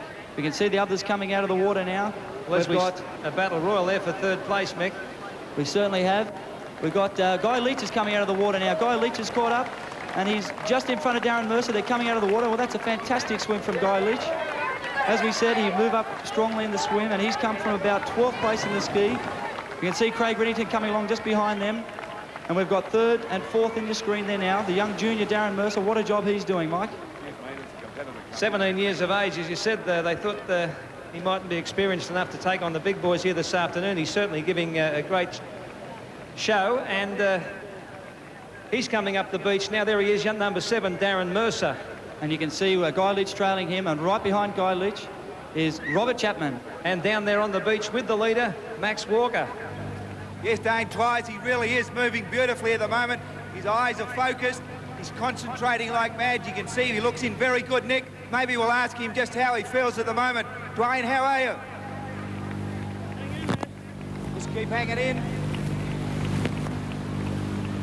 Won't ask him too much. Every little ounce of energy's precious at this stage. Grant Kenny, the man that led this stretch, the first leg. We're now in the fourth leg, 2 kilometres, about to turn here at the north end of Bondi Beach. And how good a man is this man, Dwayne Twight? Oh, he looks fantastic here, Max, and he's headed for the wet sand there down to the water's edge, trying to make the most of every bit of energy he's got. After this, of course, there's a 3-kilometre paddle leg, then a final run to finish it. So a long way to go yet in this race. And Grant Kenny from Queensland is only about 100 metres behind him. He's actually picked it up again, and he's right on Dwayne Twice's tail here. Must be very difficult, too, for these runners to have come out of the water. They were in a horizontal position, legs kicking, arms thrashing. We talked to Grant Kenny before. His hip was hurting, and now he's just starting to struggle a little bit. But Dwayne Twice, he really does look in very good nick. He's starting to move down towards the north end of the beach now. He's got a turn, and he'll be able to see just how far back his competitors are. But certainly a very big gap here by the first 2 leaders. Then there's a pack of about 4 or 5 down there, and then we go back into the water again for the paddle leg. But that must be very tough to get down back on the knees again after stretching out the legs. Their lungs must be really pounding. They're bursting. The old veins would be starting to swell now and bulge around the eyes. And it really is this Ironman contest that's starting to sort out the boys from the men here. We saw a guy named Pringle. I think he was the last to pass. He was almost one segment behind the leaders here. They're now starting to take a drink as they can. There's water stations all the way along here. What's the important? How much fluid would we have on, say, 24 hours before a race like this? Well, I'm not sure, Max, but it's interesting there. Dwayne Twice has actually turned down a drink, and he's powering ahead here on the wet sand at the southern end of Bondi Beach, heading back up to the north end now, and then he'll be back out on the board for a 3K swim. Sorry, 3K paddle. But Dwayne Twice from South Australia, Seacliff in South Australia, holding down first place at this point in time.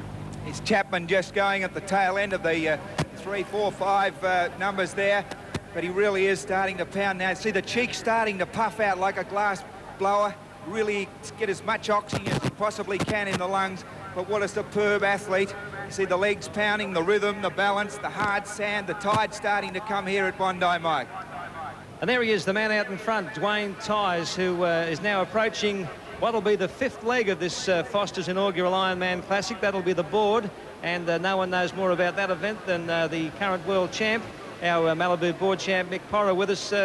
Of the leaders here in this run, Mick, who do you fancy on the board? Oh, absolutely no doubt, Mike, that Dwayne's the best board paddler in the field. He's in front now, and he must be very happy with his position. He was the 1984 Australian Malibu board paddling champion, And I was in that particular race, and I know just how good a paddler this guy is.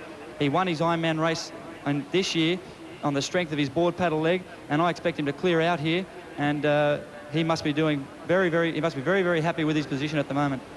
Yes, he certainly doesn't appear to be puffing and blowing too much. He looks like he's striding out quite nicely. There's the man in second place, Grant Kenny. A tremendous display of courage here this afternoon.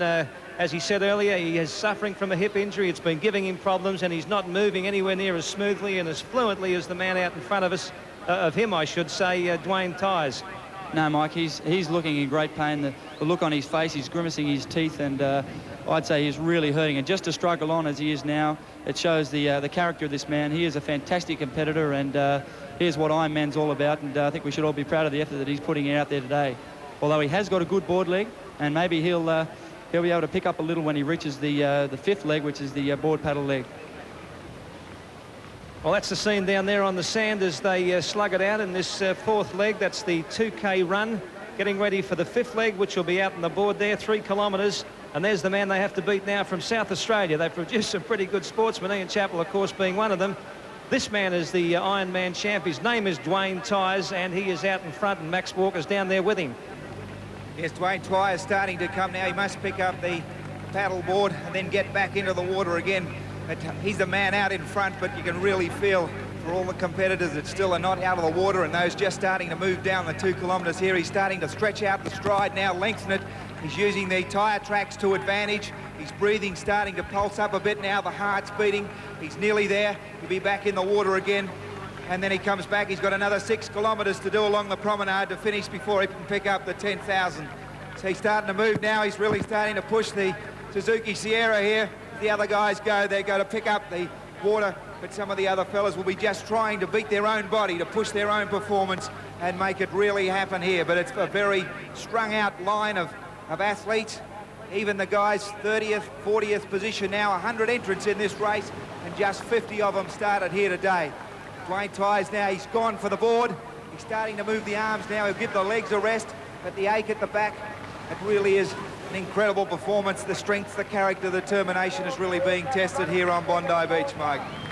Yep, there's the backside view of one of these incredible athletes we're bringing you live from Bondi Beach here this afternoon. There's another one of them, Grant Kenny, coming in second. A courageous display here on this fourth leg, the run. Dwayne Tyers, who looked as though he's got a fair bit in hand. Dwayne Tyers has cleared out. He's already on the board. And this is the man who'll be out after him in a moment, Grant Kenny.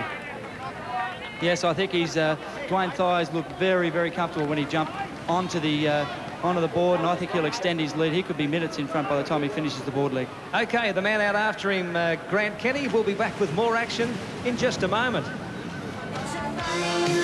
Between pleasure and pain, you've done it once, you could do it again. Whatever you've done, don't. Back live at Bondi, where Dwayne Tyers has cleared out in front in this inaugural Foster's Ironman Classic. This is the fifth leg, the board, out on the water, Darryl Eastlake. OK, thanks, mate. The current Australian Ironman champion, the 83 World Ironman champion, won in Hawaii. His hobbies are eating Mexican food and winning paddleboard races, because at the moment, Dwayne Tyers from the Sea Cliff Club in South Australia really paddling with a lot of class here at the moment. Digging very deep. Look at his action, the way that the shoulders are down, the hands are going in deep. He's perfectly balanced on the board. He's handling the whole thing very, very well. But second and third is an interesting battle too, because Grant Kenny has been laying down on the board for some 150 metres. So that sort of says to me that his back is hurting, and also that the thighs are hurting, and he's been down and the rest of the pack catching him up. But Dwayne Tyers, ready to turn round the marker boy now, is stroking out very well indeed. He seems to have everything under control. His balance is very, very good. And look at how deep that he's digging down. So at the moment, mate, I can't see them catching him on the board. Well, there he is out in front, Dwayne Tyers, and what a battle developing for second place as young Darren Mercer takes on Grant Kenny out on the water. Ian Chappell. Thanks very much, Mike. Yes, Darren Mercer is doing a tremendous job, the young man from Austin Mer. He was caught just a moment ago by Grant Kenny, but he's battled back again. Grant Kenny taking a breather every now and again, but the young man, Darren Mercer, is really stroking out. It's a matter of keeping smooth, keeping the rhythm going here. The swell is quite big out here. And back in fourth position, Guy Leech. Guy Leech was up with these two paddlers just a while ago, but he's dropped back about 10 metres, and the battle for second position at the moment between Darren Mercer, who's now lying down on the board, obviously giving the back a bit of a rest. Grant Kenny is still up on the knees, just taking a breather every now and again. It certainly is a courageous performance from Grant Kenny, and he's hanging on gamely here with Darren Mercer just a length in front. But way out in front, some 200 metres now, it's Dwayne Tyers who's leading the event. Back to you, Mike. Thanks, Ian. Well, that's Dwayne Tyers, head down and bottom up, but as Mick Burrow just informs us, the young fella currently lying second, Darren Mercer, you've got to look at the next leg, which is the last leg, a 6K run, a gruelling run, and that young man, you were telling us, Mick, is just about quicker than any of them. Yes, Mike, young Darren Mercer competed with the Australian junior lifeguard team over the States, and he is a top runner. You'll notice that they're going around the same course that the ski paddlers went around. They're going 1 lap instead of 4 around the hexagonal course. They're on their way out to sea now. They've got 3 kilometres to complete on the board. You can see that where they go from the north side out to the furthest marker out to sea, over to the south side, back down into the southern end of the beach, and back to the north end where they hit the beach and start the last run leg. And this Darren Mercer, he's looking great. He's only 30 seconds or so behind Thies, and I think he's a better runner over 6K by more than 30 seconds, Mike. Yes, a couple of the experts here were just saying there's no way he can't out-gallop Dwayne Tyers over 6K by more than 30 seconds. And we might have another Boom Boom Becker story on our hands. Youngster 17 coming out and beating the champs. Certainly, he's the worry. There he is, young Darren Mercer, who his style is totally dissimilar to that of Dwayne Tyers. Tell us about that, Mick. Yes, he's lying down at the moment trying to rest his back and rest his legs for the last run, and you might notice that he has got a much longer stroke. I think he's a very tall, lanky young guy, and you can see him here down, lying down, and he's looking excellent. All right, Dan, for viewers who've just joined us, the man in your picture, Darren Mercer, is out challenging Dwayne Tyers for the lead in this, the 5th leg. This is the board, but earlier this afternoon there was a very different leader indeed. Let's go to Pat Lindsay, who gives us a rundown of the competition so far. 43 Ironmen lined up for an explosive Le Mans-style start. Whoa!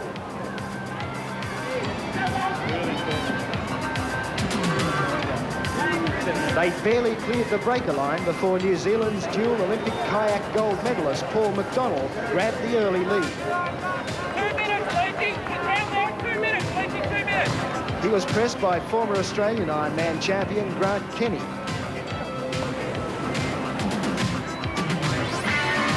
Indeed, Kenny flashed past McDonald just after they negotiated the first mark. Down the back, it was Kenny and McDonald, stroke for stroke, with the rest of the field strung out in Indian file. Kenny surged away as McDonald faded in the choppy swell. The further the race progressed, the greater Kenny's lead.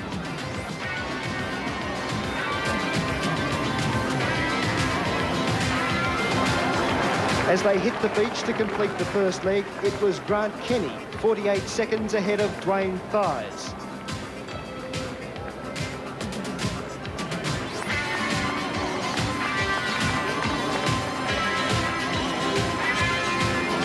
Miles Blackwell is in 3rd place, followed by Craig Riddington and John Anderson.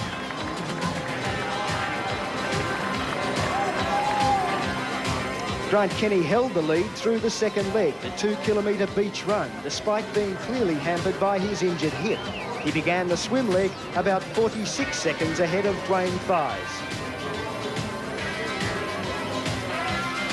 Back live now at Bondi. That was the run-up to the action here in the 5th leg. This is the 3K board ride, and it's developed into an engrossing struggle with Dwayne Tyers, the South Australian, the current Ironman champ, out in front. Challenging him is young Darren Mercer at 17 years of age from Austin Mere on the south coast of New South Wales.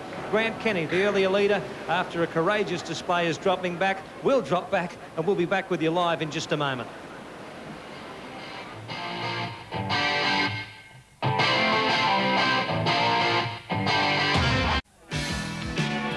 This is the furthest they've been out off the coast here off Bondi. They're a long way out with that yacht in this board race, and Grant Kenny, who's been troubled with a hip injury and stomach problems, Ian Chappell, now they are starting to take their toll.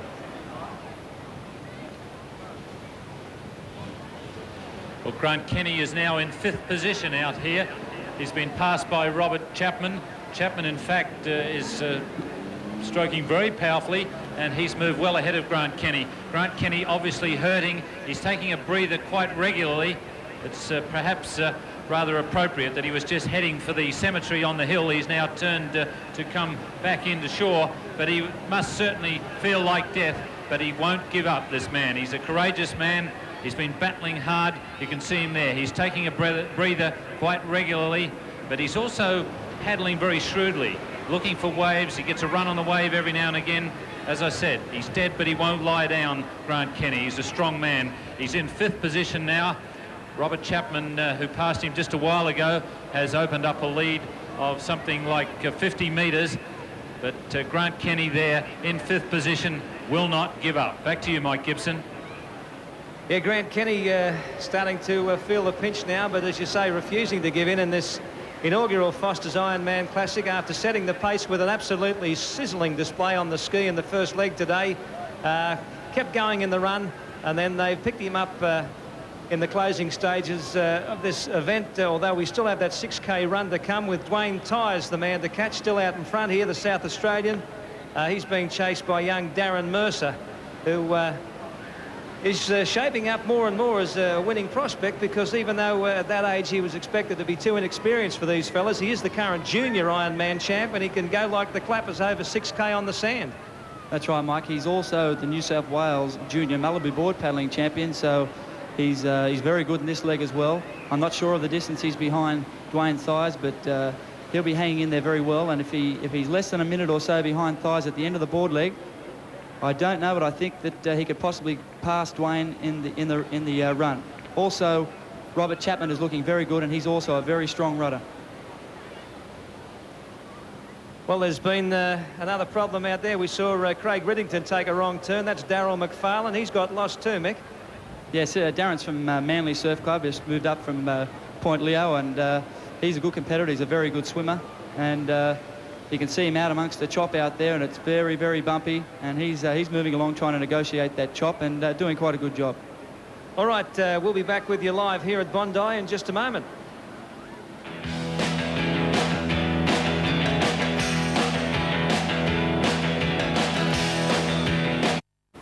And there he is, the leader here in this 5th leg. That's Dwayne Tyers, the South Australian, in this board leg in the inaugural Foster's Ironman Classic, and he's going to know what it's all about as young Darren Mercer starts to close on him for what should be an absolutely sensational closing leg, the 6K run. And talking of leaders, we've got a couple of leaders here, fellas who know what it's like to lead in their respective sports. Stevie Mortimer, who leads the Canterbury Bulldogs, who led the premiership, in fact won the premiership. G'day, Steve. G'day, Mike.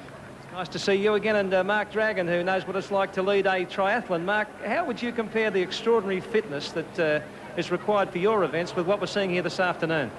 Very similar aerobically, Mike. As you might notice, these guys have got a lot more upper body strength than most triathletes do. We tend to be leaner, and a lot of our race is the legs. So these guys are strong up top, but they also have to run too. So they're pretty much overall like us. Yeah, they're not bad runners, are they, Steve, when you see how big they are upstairs, as we just obviously observed with their paddling and their swimming. And running in the sand is not easy. It certainly isn't easy. Pre-season too, we do a little bit of running in the sand and that, but these boys here, they've got to run, they've got to swim and paddle, and, you know, really they're up against themselves. So, that, you know, full marks to all the boys today. It's very, very hard.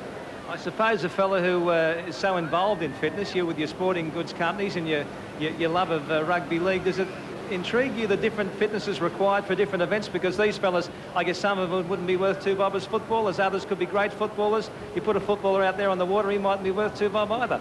Well, every sportsman has their own type of fitness or level of fitness, and certainly these blokes here, I think this marathon running, and, you know, we saw Jeff Vanek before, the boxers, you know, they're all individual people. They've got to raise their own ability, and it really is hard to impress upon yourself, whereas my game, you can share it with the teammates a little bit easier, but these blokes out here, it's a courageous effort.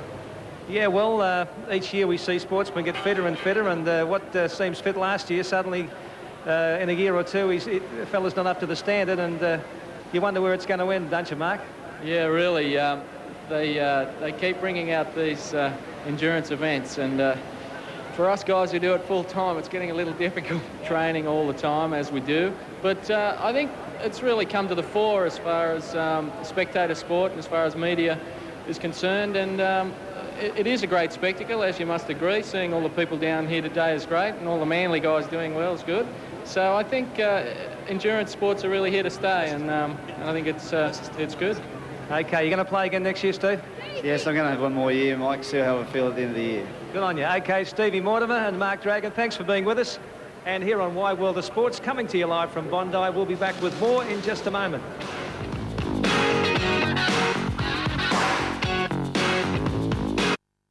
And here we are back live on Bondi Beach, where the question has really been popped now to the boys out there in this fifth leg. That's the board. Dwayne Tighe still out in front, the South Australian, the current Australian Ironman champ. There he is. And Mick Porra, he's increased his lead again over young Darren Mercer. He certainly has, Mike. As you can see from the pictures there, he is looking absolutely fantastic. Big, long stride. He's pushing his way through every chop. And in fact, Dwayne Tighe has moved his lead from 37 seconds to 1:10. Now, the big question is, can Darren Mercer, Guy Leech or Robert Chapman catch that lead? Over 1:10, he's in front now. Okay, for Sydney viewers right now, we'll leave Bondi. We'll take you out to the races, and here's your caller, Johnny Tapp. Thank you, Mike. Good afternoon to you. Good afternoon, everyone. Welcome back, Sydney viewers, and there he is, the man in front, Dwayne Tighe. He got out of the water 1:40 after that board leg in front of young Darren Mercer, the 17-year-old from Austinmere. In third place, making a charge home, is the Coolangatta Gold champ, Guy Leech. And do we have a race on our hands in this last leg, the 6K run here at Bondi? And Mike, I don't know what this Dwayne Tighe has done in the off-season, but we used to run train with him, and he could hardly put one step after the other. And he is really, really running well now. He is dramatically improved, and he is looking very strong. He's looking strong, he's looking confident. I guess you'd say he's not a pretty runner. You don't have to be a pretty runner in Ironman events. He's a hard, dogged competitor. Since he took the lead, they've never really looked like catching him. Darren Mercer gave him a run for his money there for a while in the board leg, but then he pulled away from him. He got out of the water 1:40 in front, and he is looking very, very tough to beat in this 6K run, this final leg of today's inaugural Foster's Ironman Classic. That man, the big South Australian, Dwayne Tighe. And Mike, we've just heard that hitting the beach in 5th position is Mark Bennett from Queensland. He'd have to be the strongest runner in this event. He is some 3:45 behind Dwayne Tighe. And I don't know, but I think he's going to get very close to them by the end of this race. And I think we could be in for an incredible finish with some of the stronger runners hitting the promenade now. Can Dwayne Tighe stay in front? He's running up the stairs now up the northern end of the beach. And having a look behind him, looking very good. Well, 2.5 hours ago, they began this incredible battle here on Bondi Beach. And now, as we're into the last leg, they're still going strong. There's the youngster, 17-year-old Darren Mercer from Austinmere. Still in second place, Guy Leech is the man behind him, and the man who they're all out after is Dwayne Tighe from South Australia, from Bondi. We'll be back with more in just a moment.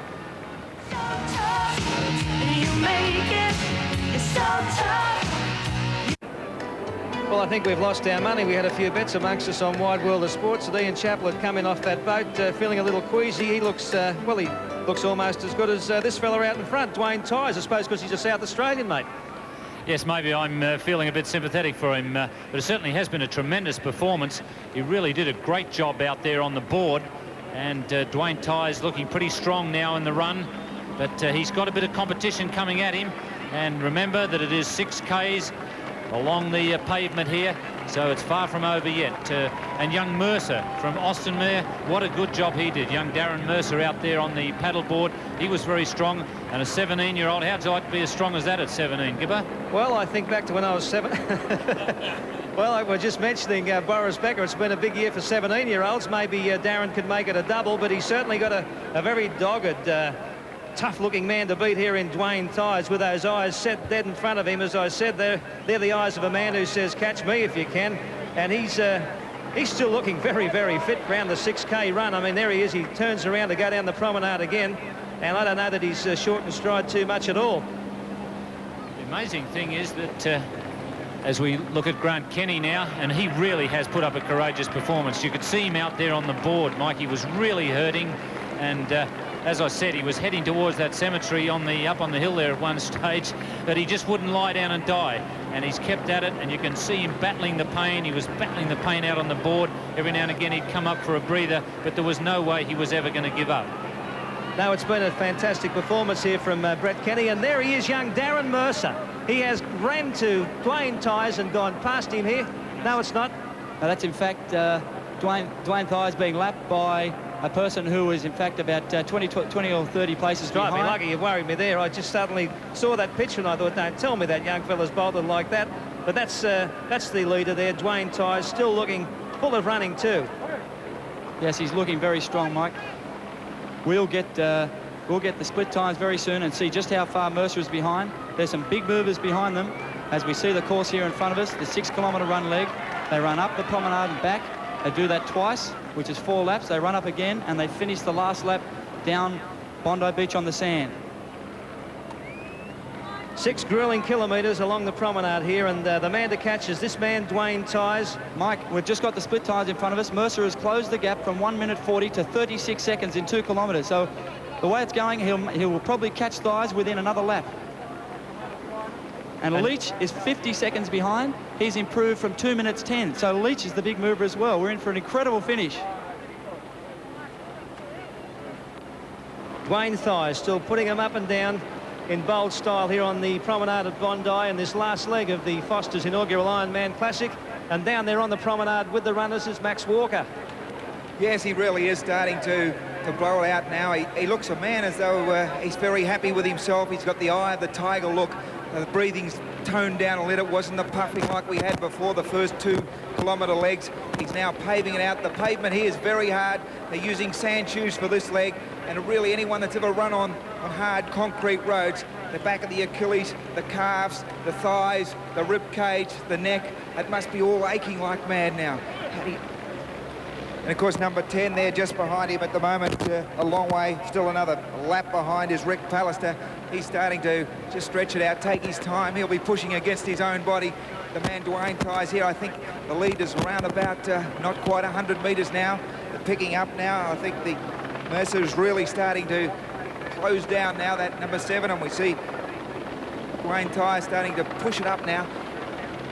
Just about at the halfway mark around the promenade now. Going for the water, not the drink, just the dip. Would have drunk something like 3 litres of water in the last 24 hours. His body would be crying out for it at this stage. He's better than halfway down the 6-kilometre leg now. The others coming into the vision now, 31, the local boy, Scott Thompson, the big sign out on the cliff face out the road, not the Dougie Walters stand, but supporting the local fella here from South Bondi. So still 1 and a bit legs to go. $10,000 the prize money. That's the first prize. The second prize. And number 2 we see now just coming through at the moment. That's Craig Riddington. Hasn't quite got up to win it, but still a long way to go. What do you think the stage is at this stage, And the Mark? battle royal in our hands Dwayne here on Bondi Promenade in this last leg, the 6K run of the inaugural Foster's Ironman Classic, with the South Australian Dwayne Tyers still out in front in the closing stages, but the youngster Darren Mercer and Guy Leech both closing fast on him. Yes, Mike, Darren Mercer has closed the gap, and in fact the big mover appears to be Guy Leech, who has picked up 1 minute 15 so far on the leader Dwayne Tyers, and has in fact picked up 15 or 20 seconds on Mercer. So Guy Leech is moving up well through the field and could well win it from here. Mark Bennett is back in 4th place. He's picked up 1.5 minutes himself. Robert Chapman doing well, and Gray Parks. They're the big movers in the run leg, and they're coming up. We can see on our screen Miles Blackwell, who's done well, and for a youngster as well, he's had a great race. But the leader at this stage is still Dwayne Tyers, and closing fast, Darren Mercer, Guy Leech, and Mark Bennett, the stalwart from the Gold Coast.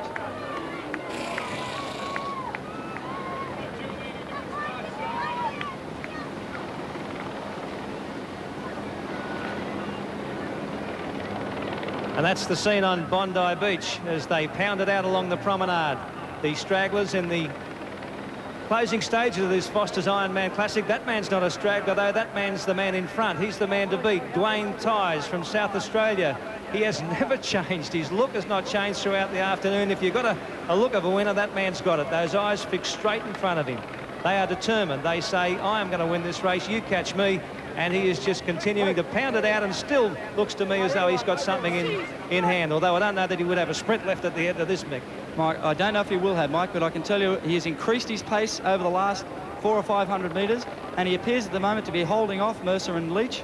And we haven't seen them come into the picture yet, but I know that Tighe has maintained his lead over the last couple of 100 metres, and Mercer and Leech are doing their best to catch him. Can Dwayne Tighe hold them off? He's coming towards the 4th lap, the finish of the 4th lap of this 6-kilometre run. He's got 2 laps to go. The last lap will be down the sand. And Dwayne Tighe, we've seen the picture. Darren Mercer from Austinmere closing the gap. Mike, he's long and lean. Do you think he can make it? Well, at the age of 17, he's probably got plenty more Ironman competitions in front of him, but I'm sure he thinks he can make it. He looks more of a runner than Dwayne Tighe. Dwayne Tighe is one of those big dogged fellas who just puts them up and puts them down again. This fella stretches out in rather bolder style. As you say, he's got 2 laps to go. Whether that'll be enough, we're going to find out here on Bondi. Yes, Mike, and we've got Dwayne Tighe back on the picture then. He appears to be picking his stride up with every lap, and he's moving very strongly. Number 5, you can see Dwayne Tighe, and he is coming down towards the finish of the 4th lap. He's only got 2K to go. He must be saying to himself, come on, I've only got 2K, I can do it. You can see behind him in the picture Darren Mercer, who's moving up, but only slowly. Dwayne Tighe looking like he's in a bit of pain at the moment, grimacing his face. Yeah, I think Mercer's picked up a bit of ground on him. Dwayne Tighe there for the first time, as you say, just looked as though he's a little inconvenienced. As young Darren Mercer with that longer stride, he looks more the runner than Dwayne Tighe, starts to just bear down on him on this Bondi promenade as we get to the closing stages of this dramatic. Yeah, look at him. Mike, Darren Mercer closing the gap on Dwayne Tighe. Mike, I think he's developed a stitch, Dwayne. He's holding his stomach and he's looking in a lot of pain. And there goes Darren Mercer. He's moved into the lead. Darren Mercer, number 7, has passed Dwayne Tighe and has now taken the lead. The young junior from Austinmere on the south coast, who would have thought that a 17-year-old could be in front? He is. He's coming towards the 4th leg, the 4th kilometre, and doing a fantastic job, and the crowd is going crazy.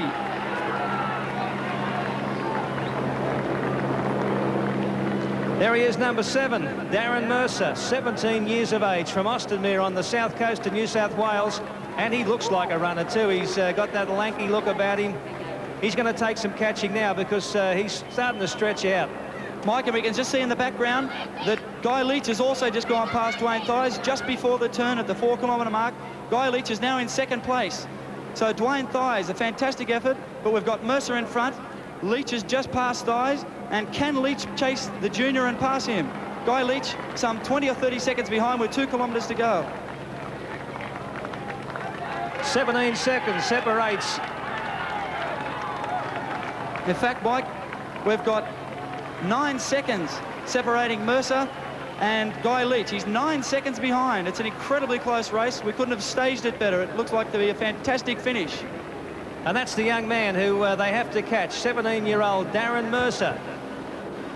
Who is a good-looking runner, number 7, and Guy Leech is the man behind him, the good-looking blondie-headed winner of the 2 Coolangatta Golds, the man who really knows what Ironman competition's all about, and he's sitting behind young Darren Mercer. Can he outsprint him in this closing stages of this 6th and final lap? Yes, Mike, you can see Guy Leech in the background in the green costumes. He's got his T-shirt tucked up. He's number 1. He's the number 1 seed, and he's not going to give up without a fight. Mercer's having a look behind him, and there's Guy. He's having a chat, and he's saying to himself, I'm going to try and get there. I'm going to do the best I can. At the 5-kilometre mark, with 1 kilometre to go, they will run down onto the sand, away from all the other runners which they are lapping, and they'll run down to the beach so we can easily identify them. Darren Mercer, 10 seconds in front, and twice Coolangatta Gold winner. Guy Leech chasing him, and he's doing well. Yes, he's just lapped Grant Kenny, that courageous champ Grant Kenny, who refuses to give up. He'll finish this race, I'll bet Grant Kenny, because he just wants to come here this afternoon and prove to people he can finish one of these, and what a great display he gave, particularly on that ski leg early. But this is the man they're out after, young Darren Mercer, and he's still running very strongly. He's, to me, he's the best-looking runner of the lot of them. and he knows he's got about a kilometre to go, and he's got Guy Leech out after him. Mike, I wonder what's going through his mind. He's got about 1.5 kilometres to go, but the last kilometre is on the sand, and they run the last 400 or 500 metres along the they run along the soft sand, and that's going to be a hell of a painful experience to go through after 2.5 hours of this grueling Foster's Ironman Classic. Mark Bennett's, we can see, has moved up to 4th spot. Mark Bennett's, he's one of the other fancied runners in this race, and he's doing very, very well. We can see Darren Mercer has just jumped off the promenade and now running down the beach.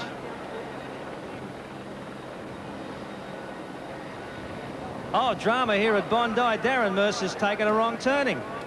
Oh, Mike, it's unbelievable. Darren Mercer has jumped down too early, and he's on the sand. He's going to have to run back up and jump back up onto the promenade and take off. At the age of 17, the young man's inexperience may have got the better of him. He's taken a wrong turning down here at Bondi, and with only a lead of 10 seconds over Guy Leech, he has got an extraordinary job now to make up this leeway. What an absolute tragedy. He looked great. He looked like he could take it out, and now he's run down the beach, and there's some chance that Leech, you can see Leech is right on top of him on the promenade, and now he's overtaken. So Mercer's dropped back to second spot. What a terrible mistake for the poor young guy. And there he is struggling in the sand as Guy Leech picks up that leeway along the promenade. He'll go up there. He'll turn around and set out after Leech, and we've still got a race on our hands as he sets out this poor young fella after Guy Leech, who's now taken the lead, gone out some 7 or 8 metres in front as they turn the corner and head for home here at Bondi. Mike, let's just hope that young Darren Mercer, number 7, just coming down the beach now, isn't disqualified for what he just did. It was an honest mistake, but there are rules, and he may be disqualified. We'll have to leave that to the judges at the end of the race. But he's only some 5 yards behind Guy Leech, and this is going to be an incredible finish. After 2.5 hours, only 5 metres separates first and second place. Guy Leech, twice winner of Coolangatta Gold, in front with about 600 or 700 metres to go. Mike, you couldn't have wished for a better finish. No, I guess Darren Mercer may argue that with you, Mick, because that was a tragic mistake he's made. I think it's cost him the race. He's labouring now behind Guy Leech, who's hit that hard sand. I think he knows he's got it wrapped up, Guy Leech. He's won these events before. He's won the last 2 Coolangatta Golds.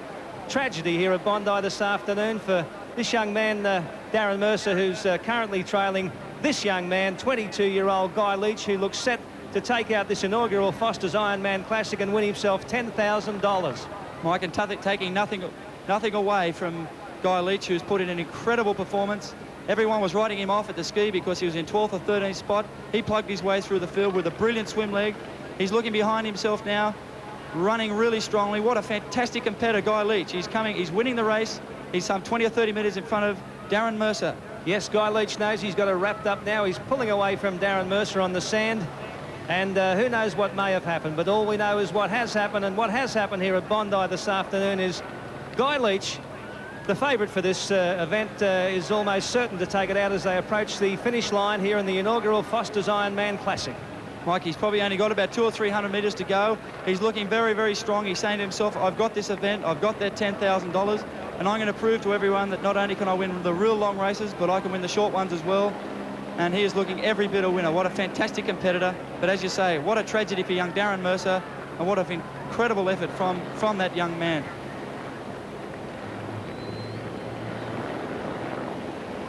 The feet of Guy Leech pounding out inexorably these closing few metres on this last leg, the 6K run here at Bondi in this Foster's inaugural Ironman Classic. As you say, Mick, a man who gave him a big start in the ski, and I remarked, not having seen a lot of him, he looked a bit ugly on the ski.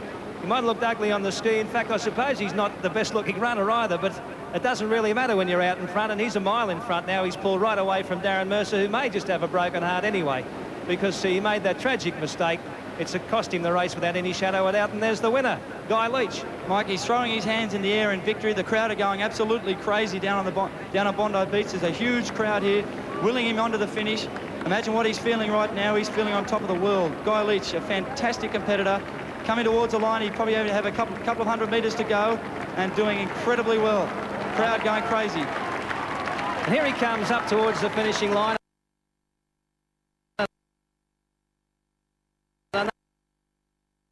His dad will be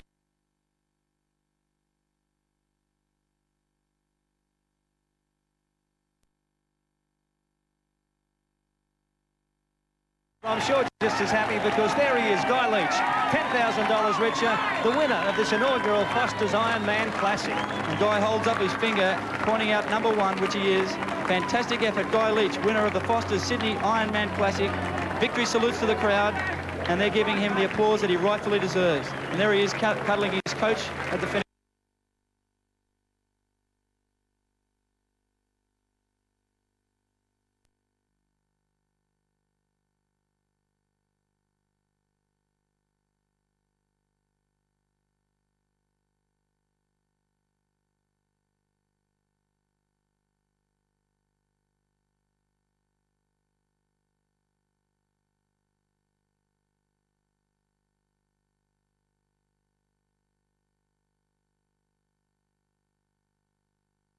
Great picture too.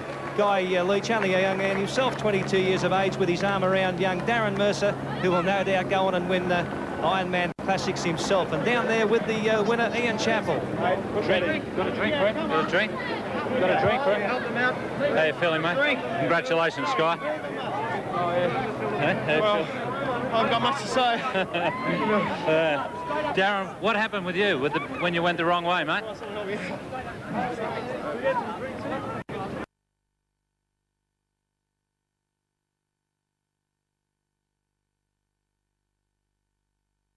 I think they're too tired to talk, mate. They're just looking for a drink. Well, that is not the most enviable task. Ian just had to try and talk to those fellas. They are beyond talking. They are absolutely exhausted. And we watch them, as we have here on My World of Sports, from 1 o'clock Eastern time this afternoon. It's now 10 to 4. It's been quite an extraordinary performance, particularly from the man in your picture, Guy Leech, who is without doubt the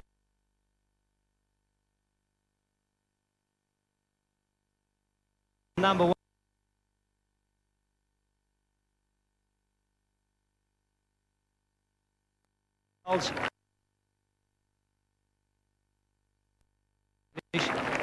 Yes, that's right. He is, and look, we've got Dwayne Thies coming across the line. What a fantastic performance from this man. Recovered only a few weeks ago from a bike crash, and he crosses the line. Look at the look on his face. He is just so happy to be there. An incredible effort from the South Australian, 3rd place, and boy, is he going to be a happy man. Yes, a great effort from Dwayne Thies, the dogged South Australian, whose lack of pace, I suppose, over the run and the closing stages saw them go past him. But it was a great performance, and he's thoroughly earned that 3rd place here today. Yes, Mike, and Guy Leech on picture now. You can see the pressure on this man before this event was quite astounding. Everyone said that he was the favourite and he had to win after winning 2 Coolangatta Golds. He knew that the swim was short and the race didn't really suit him. It's nowhere near a good a race for him as Coolangatta Gold is. A much more difficult task for Guy Leech. And there's Ian Chappell down there now with Guy Leech. I would have rather have gone across the line with them together than have that happen. Thank you, Guy. Guy, is that the toughest race you've ever been in? Every last race is the toughest one you go in, I think. It's just the last one you remember. What about that last K? You were saying you don't remember much about it. Well, I kept looking back a couple of times to see if he was there, and I seen having blurred vision the whole bit, and you just don't need that. Did you realise that Darren had gone the wrong way? Did that give you a bit of heart? I didn't realise. I thought I had to go down there as well, and I started going down there, and someone said, no, not that way. Kept going. I mean, that was unfortunate, and I would have rather run him together with him and gone the full course, and, that happened. Just doesn't make me feel real good, but I still won, so. Someone said you weren't a good runner. You're a very good runner. Well, my running's improved out of sight, so, everyone knows now. Certainly do. Last time someone calls me an ugly runner. Guy, congratulations. Go and have a well-earned drink, mate. Back to you, Michael. And there he is, Guy Leech, who we must remember too ran a very well-judged race here today. I mean, he gave him a big start, and I tend to think that whether Darren Mercer had taken the wrong turn or not, Guy was still going to outstay him in that last stage. It's a great win by Guy Leech here this afternoon. We'll be back with more from Bondi in just a tick.